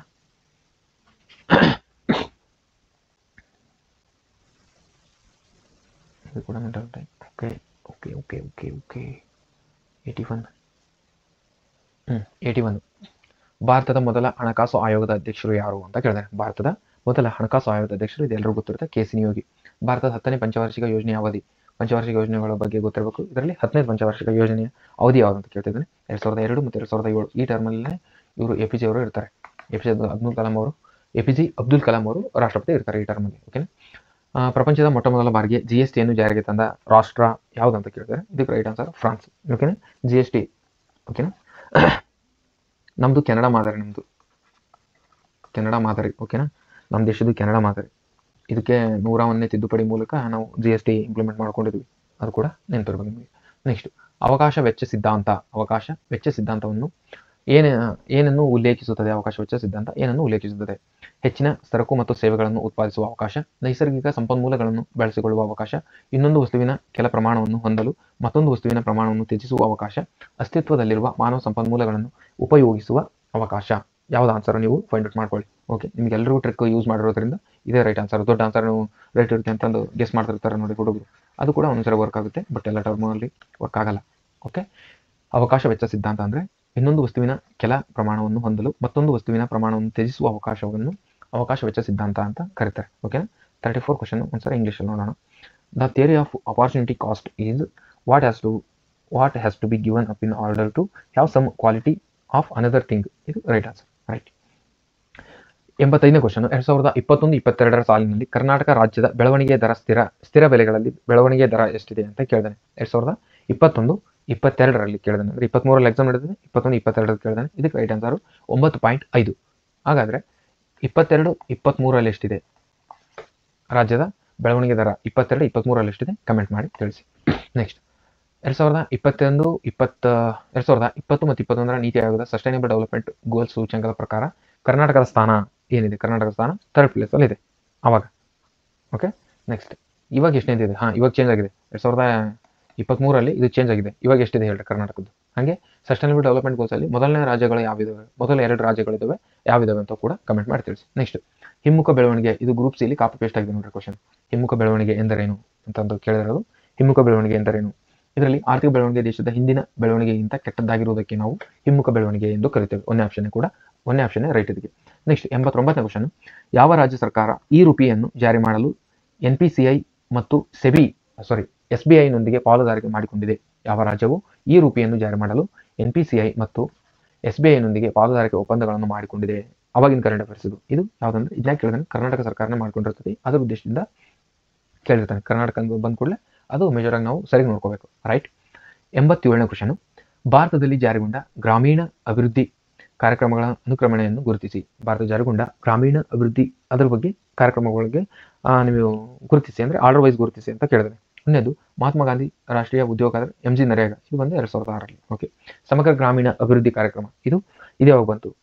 ಆಮೇಲೆ ಸಮುದಾಯ ಅಭಿವೃದ್ಧಿ ಕಾರ್ಯಕ್ರಮ ಜವಾಹರ್ಲಾಲ್ ರೋಜ್ಗಾರ್ ಯೋಜನೆ, ಇದು ಗೊತ್ತಿಲ್ಲ ನನಗೆ ಅಂತ ಅನ್ಕೊಳ್ರಿ. ಇದು ಗೊತ್ತಿಲ್ಲ. ಬಟ್ ಇದರಲ್ಲಿ ಯಾವುದೋ ಒಂದು ಗೊತ್ತಿರ್ತದೆ ನಿಮಗೆ. ಈಗ ಮಹಾತ್ಮ ಗಾಂಧೀಜಿ ಇದು ಅಂತ ಎಲ್ಲರಿಗೂ ಗೊತ್ತಿರ್ತದೆ. ಓಕೆನಾ. ಸಮಗ್ರ ಗ್ರಾಮೀಣ ಇವೆರಡು 1953, ಇದು 52ರಲ್ಲಿ ಬರ್ತದೆ. ಓಕೆನಾ. ಈಗ ಇಷ್ಟು ಗೊತ್ತಿದ್ರು ಕೂಡ ನೀವು ಹೊಂದಿಸ್ಬೋದು. ಇದಕ್ಕೆ ಆಪ್ಷನ್ ಏನಂದ್ರೆ ಒಂದೇ ಆಪ್ಷನ್ ರೈಟ್. ಓಕೆನಾ. ಫಸ್ಟ್ 1952 ಅದು ಬರ್ತದೆ. ಓಕೆನಾ. ಸಮುದಾಯ ಅಭಿವೃದ್ಧಿ ಕಾರ್ಯಕ್ರಮ. ನೆಕ್ಸ್ಟ್ ಬರೋದಾದ್ರೆ ಸಮಗ್ರ ಗ್ರಾಮೀಣ ಅಭಿವೃದ್ಧಿ ಕಾರ್ಯಕ್ರಮ, ಅದು 2003ರಲ್ಲಿ ಬರ್ತದೆ. 1953ರಲ್ಲಿ ಬರ್ತದೆ, ಒಂದು ವರ್ಷ ಆದ್ಮೇಲೆ. ನೆಕ್ಸ್ಟ್ ಜವಾಹರ್ಲಾಲ್ ರೋಜ್ಗಾರ್ ಯೋಜನೆ ಯಾವಾಗ ಬರ್ತದೆ ಕಮೆಂಟ್ ಮಾಡಿ. ಆಮೇಲೆ ಮಹಾತ್ಮ ಗಾಂಧಿ ಉದ್ಯೋಗ ಅಂದ್ರೆ MG ನರೇಗಾ ಬರೋದು 2006ರಲ್ಲಿ. ಓಕೆ. ಇದು ಆರ್ಡರ್ ವೈಸ್ ಹೊಂದಿಸಿ ಅಂತ ಕೇಳಿದ್ರೆ ಒಂದೇ option right. Next Indian agricultural towards 2030 ಪುಸ್ತಕವನ್ನು ನೀತಿ ಆಯೋಗ ಯಾವ ಸಂಸ್ಥೆಯೊಂದಿಗೆ ಸೇರಿ ಬಿಡುಗಡೆ ಮಾಡಿದೆ? ಇಂಡಿಯನ್ ಅಗ್ರಿಕಲ್ಚರಲ್ ಟೂವರ್ಸ್ 2030 ಪುಸ್ತಕವನ್ನು ನೀತಿ ಆಯೋಗವು ಯಾವ ಸಂಸ್ಥೆಯೊಂದಿಗೆ ಸೇರಿ ಬಿಡುಗಡೆ ಮಾಡಿದೆ? UNEP, FAO, NABARD, ICAR. ಇದಕ್ಕೆ ರೈಟ್ ಆನ್ಸರ್ ಏನು? ಇದಕ್ಕೆ right answer FAO, food organisation ಅಂತ ಬರ್ತದೆ. Food organisation. ಓಕೆನಾ. ಅದು FAO ಅಂದ್ರೆ ಫುಡ್ ಅಗ್ರಿಕಲ್ಚರಲ್ ಆರ್ಗನೈಸೇಷನ್ ಅಂತ ಬರುತ್ತೆ. ಇದು ಇದ್ರ ಸೇರ್ಕೊಂಡು 2030 ಇಂಡಿಯನ್ ಅಗ್ರಿಕಲ್ಚರಲ್ ಟೂವರ್ಸ್ ಅಂತಂದು ಬಿಡುಗಡೆ ಮಾಡ್ತಾರೆ. ನೆಕ್ಸ್ಟ್ 91ನೇ ಕ್ವಶನ್, ಭಾರತ ಸರ್ವೋಚ್ಚ ನ್ಯಾಯಾಲಯದ ನ್ಯಾಯಾಧೀಶರ ಸಂಖ್ಯೆಯನ್ನು ಹೆಚ್ಚಿಸುವುದು ಎಲ್ಲರಿಗೂ ಗೊತ್ತು. ಸಂಸತ್ ಇದಕ್ಕೆ ಆನ್ಸರ್. ಓಕೆ. ನೆಕ್ಸ್ಟ್ ಇಂಗ್ಲೀಷಲ್ಲಿ ಬೇಕನ್ನೋರು. ಓಕೆ. Next okay. 92ನೇ ಕ್ವಶನ್ ಏನು ಕೇಳಿದಾನೆ? Niti Aayog, ministry of education, ministry of Jal Shakti, ministry of rural development, ಇದ್ರ ಬಗ್ಗೆ ಎಲ್ಲ ಕೇಳಿದಾನೆ. ಒಂದೊಂದು ಪೇಜ್ ಇದೆ ತರ 2 ಕ್ವಶನ್. ಸ್ವಲ್ಪ ಜೂಮ್ ಔಟ್ ಮಾಡ್ತೇವೆ. Okay. NITI Aayog, national programme and project management policy framework, ministry of education, Jal Shakti development. Okay. ಈ ಕಡೆ union land identification number, Rashtriya Swachhata Kendra, scheme for promotion of academic and research collaboration, Atal Vyakti Kalyan Yojana ಅಂತ ಕೊಟ್ಟಿದ್ದಾನೆ. ಇದಕ್ಕೆ ರೈಟ್ ಆನ್ಸರ್ ಏನು? Second one right answer. ABCD ಎಲ್ಲ ಸರಿಗೆ ಕೊಟ್ಟಿದ್ದಾರೆ. ನೀತಿ ಆಯೋಗ ಇವೆಲ್ಲ ಸರಿ ಹೊಂದಿಸ ಕೊಟ್ಟಿದ್ದಾರೆ. ನೆಕ್ಸ್ಟ್ 93ನೇ ಕ್ವಶನ್. ಈ ಕೆಳಗಿನ ಯಾವ ವಿಧಾನಗಳಲ್ಲಿ ಉಪರಾಷ್ಟ್ರಾಧ್ಯಕ್ಷರನ್ನು ತೆಗೆದುಹಾಕಬಹುದು? ರಾಷ್ಟ್ರಪತಿ ಇರ್ತಾರೆ. ಉಪರಾಷ್ಟ್ರಪತಿ ಅಂತ ಒಬ್ಬರನ್ನು ಕೂಡ ನಾಮಕಾವಸ್ಥೆ ನೇಮಕ ಮಾಡಿರ್ತಾರಲ್ವ, ಅವ್ರನ್ನ ಯಾವ ರೀತಿಯಾಗಿ ತೆಗೆದುಹಾಕಬಹುದು ಅಂತ ಕೊಟ್ಟಿದ್ದೇನೆ. ರಾಜ್ಯಸಭೆಯ ನಿರ್ಣಯದಿಂದ ಬಹುಮತದಿಂದ ಅಂಗೀಕರಿಸಲ್ಪಟ್ಟಿದೆ ಮತ್ತು ಲೋಕಸಭೆಯಲ್ಲಿ ಒಪ್ಪಿಗೆ ನೀಡಿದರೆ ತೆಗಿಬಹುದು ಅಂತ ಒಂದೇ ಆಪ್ಷನ್ ಇದೆ. ರಾಜ್ಯಸಭೆ ಮತ್ತು ಲೋಕಸಭೆ ನಿರ್ಣಯದ ಮೂಲಕ ಉಭಯ ಸದನಗಳ ವಿಶೇಷ ಬಹುಮತದಿಂದ ಅಂಗೀಕರಿಸಲ್ಪಟ್ಟಿದೆ. ನೆಕ್ಸ್ಟ್ ಲೋಕಸಭೆ ನಿರ್ಣಯದ ಮೂಲಕ ವಿಶೇಷ ಬಹುಮತದಿಂದ ಅಂಗೀಕರಿಸಲ್ಪಟ್ಟಿದೆ ಮತ್ತು ರಾಜ್ಯಸಭೆ ಒಪ್ಪಿಗೆ ನೀಡಿದೆ ಅಂದ್ರೆ ತೆಗಿಬೋದಾ ಅಂತ 3ನೇ ಆಪ್ಷನ್ ಕೊಟ್ಟಿದ್ದೇನೆ. 4ನೇದು ಸುಪ್ರೀಂ ಕೋರ್ಟ್ನ ವಿಚಾರಣೆ, ಸುಪ್ರೀಂ ಕೋರ್ಟ್ ಬರೋದಿಲ್ಲ. ಓಕೆ. ಇದಕ್ಕೆ ಆಪ್ಷನ್ ಏನಂದ್ರೆ ಒಂದೇ ಆಪ್ಷನ್ ರೈಟ್. ರಾಜ್ಯಸಭೆಯ ನಿರ್ಣಯದಿಂದ ಬಹುಮತದಿಂದ ಅಂಗೀಕರಿಸಲ್ಪಟ್ಟು ಆಮೇಲೆ ಲೋಕಸಭೆ ಕೂಡ ಒಪ್ಪಿಗೆ ಕೊಡಬೇಕು. ಅಂದ್ರೆ ರಾಜ್ಯಸಭೆಗೆ ಹೆಡ್ ಆಗಿರ್ತಾರೆ ಇವರು. ಅದರಿಂದ ಫಸ್ಟ್ ರಾಜ್ಯಸಭೆಯ ನಿರ್ಣಯದಿಂದ, ರಾಜ್ಯಸಭೆಯ ಬಹುಮತದಿಂದ ಆಮೇಲೆ ಲೋಕಸಭೆ ಕೂಡ ಒಪ್ಪಿಗೆ ಕೊಡ್ತಂದ್ರೆ ಉಪರಾಷ್ಟ್ರಾಧ್ಯಕ್ಷರನ್ನು ತೆಗೆದುಹಾಕಬಹುದು. ಓಕೆ. ನೆಕ್ಸ್ಟ್ ವಿಧಿಗಳನ್ನು ಕೇಳಿದ್ದಾನೆ. Constitution related ವಿಧಿಗಳು. ಏಕರೂಪ ನಾಗರಿಕತೆ ಸಂಹಿತೆ, ಗ್ರಾಮ ಪಂಚಾಯತ್, ನ್ಯಾಯಾಂಗದಿಂದ ಕಾರ್ಯಾಂಗ ಬೇರ್ಪಡಿಸುವುದು, ಅಂತಾರಾಷ್ಟ್ರೀಯ ಶಾಂತಿ ಮತ್ತು ಭದ್ರತೆ ಕಾಪಾಡುವುದು, ಇವು ಎಷ್ಟೆಷ್ಟು ವಿಧಿಗಳಲ್ಲಿ ಕಾನ್ಸ್ಟಿಟ್ಯೂಷನ್ ಅಲ್ಲಿ ಕಂಡು ಬರ್ತದೆ ಅಂತ ಕೇಳಿದೆ. ಏಕರೂಪ ನಾಗರಿಕತೆ ಸಂಹಿತೆ ಇದು ಎಲ್ಲರಿಗೂ ಗೊತ್ತಿರೋದು. ಇದಕ್ಕೆ 44ನೇದು. ಓಕೆನಾ. ಗ್ರಾಮ ಪಂಚಾಯತಿ 40, ನ್ಯಾಯಾಂಗ ಕಾರ್ಯಾಂಗದಿಂದ ಬೇರ್ಪಡಿಸೋದು 51, ಶಾಂತಿ ಮತ್ತು ಭದ್ರತೆಯನ್ನು ಕಾಪಾಡುವುದು. ಇದಕ್ಕೆ right answer third one right answer ಇದಕ್ಕೆ. ಓಕೆ. ಎಲ್ಲ ಹೊಂದಿಸಿದೆ. ಅದೇನು ಈಸಿ ಇದೆ. ಇಂಗ್ಲೀಷಲ್ಲಿ ಬೇಕನ್ನೋರು. ಓಕೆ. ಪಾಸ್ ಮಾಡ್ಕೋಬೇಕು ನೀವು. ರೈಟ್. 95ನೇ ಕ್ವಶನ್. ಬುಡಕಟ್ಟು ಜನಾಂಗವನ್ನು ಪರಿಶಿಷ್ಟ ಬುಡಕಟ್ಟು ಎಂದು ನಿರ್ದಿಷ್ಟಪಡಿಸಲು ಭಾರತೀಯ ಸಂವಿಧಾನ ಈ ಕೆಳಗಿನ ಯಾರಿಗೆ ಅಧಿಕಾರ ನೀಡಿದೆ? ಒಂದು ಜನಾಂಗವನ್ನು ಪರಿಶಿಷ್ಟ ಬುಡಕಟ್ಟು ಜನಾಂಗ ಎಂದು ಫೈಂಡ್ ಔಟ್ ಮಾಡೋಕ್ಕೆ ಸಂವಿಧಾನ ಯಾರಿಗೆ ಪವರ್ ನೀಡಿದೆ ಅಂದರೆ ರಾಷ್ಟ್ರಪತಿ ಇದಕ್ಕೆ. ನೆಕ್ಸ್ಟ್ ಯಾವ ಗ್ರಾಮವು ಸೌರಶಕ್ತಿಯಿಂದ ಸಂಪೂರ್ಣವಾಗಿ ಸೌರಚಾಲಿತ ದೇಶದ ಮೊದಲ ಇಂಗಾಲ ತಟಸ್ಥ ಪಂಚಾಯತಿ ಆಗಿದೆ ಅಂತ ಕೇಳಿದರೆ ಸಿರೋರ್ ಗ್ರಾಮ ಅಂತ ಬರುತ್ತೆ. ಸಿರೋರ್ ಅಲ್ಲ ಇದಕ್ಕೆ. ಫಸ್ಟ್ನೇದು ಸಿರೋರು, ಕಚಾಯಿ, ಕುಂಬಳಂಗಿ, ಪಲ್ಲಿ ಗ್ರಾಮ. ಇದಕ್ಕೆ ರೈಟ್ ಆನ್ಸರ್ ಪಲ್ಲಿ ಗ್ರಾಮ. ನೆಕ್ಸ್ಟ್ 1959ರ ಪಂಚಾಯತ್ ರಾಜ್ ವ್ಯವಸ್ಥೆ ಜಾರಿಗೆ ತಂದ 2 ರಾಜ್ಯಗಳು ಯಾವುವು?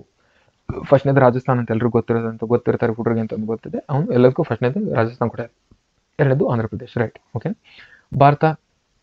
ಭಾರತದ ಯಾವ ಮೊದಲ ರಾಜ್ಯವು ಡಾಕ್ಟರ್ ಬಿ ಆರ್ ಅಂಬೇಡ್ಕರ್ ಅವರ ಜನ್ಮದಿನ ಏಪ್ರಿಲ್ 14 ಸಮಾನತೆ ದಿನವನ್ನಾಗಿ ಆಚರಿಸಲಾಗಿದೆ? ಸಮಾನತೆ ದಿನ ಆಚರಿಸಲಾಗಿರುವ ರಾಜ್ಯ ಯಾವುದು ಅಂತ ಫಸ್ಟ್ ಘೋಷಿಸಿದ ಯಾವುದು? ಸಮಾನತೆ ದಿನವನ್ನು ಆಚರಿಸಲು ಘೋಷಿಸಿದ ರಾಜ್ಯ ಯಾವುದು ಅಂತ ಕೇಳಿದ್ರು. ಫಸ್ಟ್ನೇದು ಕೇಳಿದಾರೆ ಅವರು. ಮಹಾರಾಷ್ಟ್ರ, ಹರಿಯಾಣ, ತಮಿಳುನಾಡು, ಒಡಿಸ್ಸಾ ಅಂತ ಕೊಡ್ತಾನೆ. ಇದಕ್ಕೆ ರೈಟ್ ಆನ್ಸರ್ ತಮಿಳುನಾಡು. ನೆಕ್ಸ್ಟ್ 100ನೇ ಕ್ವಶನ್. 1 ಅವರ್ ಆಗಿದೆ ನೋಡ್ರಿ. ಪಕ್ಷಾಂತರ ವಿರೋಧಿ ಕಾಯ್ದೆ ಎಂದು ಜನಪ್ರಿಯವಾಗಿ ಕರೆಯಲ್ಪಡುವ 10ನೇ ಶೆಡ್ಯೂಲ್ ಅನ್ನು ಈ ಕೆಳಗಿನ ಯಾವ ಶೆಡ್ಯೂಲ್ ಬಗ್ಗೆ ಕೇಳಿದಾನೆ, ಅನುಸೂಚಿ ಬಗ್ಗೆ ಕೇಳಿದಾನೆ. 10ನೇ ಶೆಡ್ಯೂಲ್ ಯಾವುದಕ್ಕೆ ಸಂಬಂಧಿಸಿದೆ? 52ನೇ ತಿದ್ದುಪಡಿಗೆ ಸಂಬಂಧಿಸಿದೆ. ಓಕೆ. ಇದು ಇಂಗ್ಲೀಷಲ್ಲಿ ಬೇಕನ್ನೋರು ನೋಡ್ಕೊಳ್ಳಿ.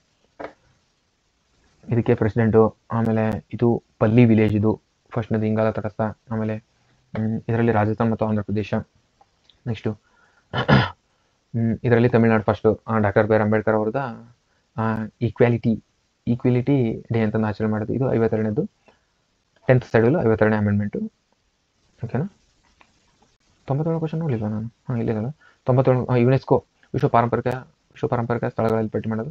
ಡ್ಯಾಶ್ ಮತ್ತು ಡ್ಯಾಶ್ ದೇವಾಲಯಗಳು 2021ರಲ್ಲಿ ಯಾವ 2 ವಿಶ್ವ ಪಾರಂಪರಿಕ ಪಟ್ಟಿಗೆ ಸೇರಿಸಲಾಗಿದೆ ಅಂತ ಹೇಳಿದ್ರೆ ಧೋಳವೀರ ಮತ್ತು ರಾಮಪ್ಪ. ಇವಾಗ ಇದು ಇಂಪಾರ್ಟೆಂಟ್ ಅಲ್ಲ. 2024ರಲ್ಲಿ ಭಾಳ ಆಗಿದಾವೆ, ಅದು ನೋಡ್ಕೊಳ್ಳಿ. ಓಕೆನಾ? 23-24ರಲ್ಲಿ ಯಾವಾಗಿರ್ತಾವೋ ಅವು ನೋಡ್ಕೊಳ್ಳಿ. ಇಂಗ್ಲೀಷಲ್ಲಿ ಕೂಡ ಇಲ್ಲಿದೆ. ಓಕೆನಾ? ಇದಿಷ್ಟು 2023ರ ಸಿರಿಕಲ್ಚರ್ HK ಪೇಪರ್ ಆಗಿರ್ತದೆ ಇದು. ಐ ಹೋಪ್ ನಿಮಗೆ ಅರ್ಥ ಆಗಿದೆ ಅಂತ ಭಾವಿಸ್ತೀನಿ. ಈ ಥರ ಕ್ವಶನ್ ಯಾವ ರೀತಿ ಬರ್ತಾವೆ ಅಂತ ನಿಮಗೆ ಗೊತ್ತಿರಬೇಕು. ಓಕೆನಾ? ಇಲ್ಲಿದೆ ನೋಡಿ ಪೇಪರ್ 551, ಇಲ್ಲೇ ಇದೆ 551. ಇದು ಕೂಡ ನಿಮಗೆ ಗೊತ್ತಿರಬೇಕು. ನಿಮಗೆ ಬೇಕಂದರೆ ನೆಟ್ಟಲ್ಲಿ ಹೋಗಿ ಸರ್ಚ್ ಮಾಡಿಕೊಂಡ್ರೆ ನಿಮಗೆ ಸಿಗುತ್ತೆ. ಇದು 551 ಕೋಡ್ ಹಾಕಿದರೆ ಸಾಕು. ನಿಮಗೆ 2023ರಲ್ಲಿ ನಡೆದಿದ್ದು ಜುಲೈ 2023ರಲ್ಲಿ ಪೇಪರ್ ನಡೆದಿತ್ತು. ಒಂದೂವರೆ ವರ್ಷ ಆಯ್ತಿದೆ. ಓಕೆನಾ? ಈ ಪೇಪರ್ನ ಕಂಪ್ಲೀಟ್ ಆಗಿ ಇವತ್ತು ಕ್ವಶನ್ ಆ್ಯಂಡ್ ಆನ್ಸರ್ ನೋಡಿದ್ವಿ. ಇದು ಗ್ರೂಪ್ ಬಿ ಪೇಪರ್ ಆಗಿರ್ತದೆ. KS ಕೂಡ ಹೆಲ್ಪ್ ಆಗುತ್ತೆ ಇದು. ಓಕೆನಾ? ಅದೇ ರೀತಿ ನಿಮಗೆ ನೆಕ್ಸ್ಟ್ ಇದೇ ಥರ ಕ್ಲಾಸಸ್ ಬೇಕಂದ್ರೆ ಕಮೆಂಟ್ ಮಾಡಿ ತಿಳಿಸಿ. ನಾನು ನೆಕ್ಸ್ಟ್ ಪೇಪರನ್ನು ಕೂಡ ಬೇರೆ ಪೇಪರನ್ನು ಕೂಡ ಇದೇ ರೀತಿ ಡಿಸ್ಕಸ್ ಮಾಡೋಕ್ಕೆ ಪ್ರಯತ್ನ ಪಡ್ತೀನಿ.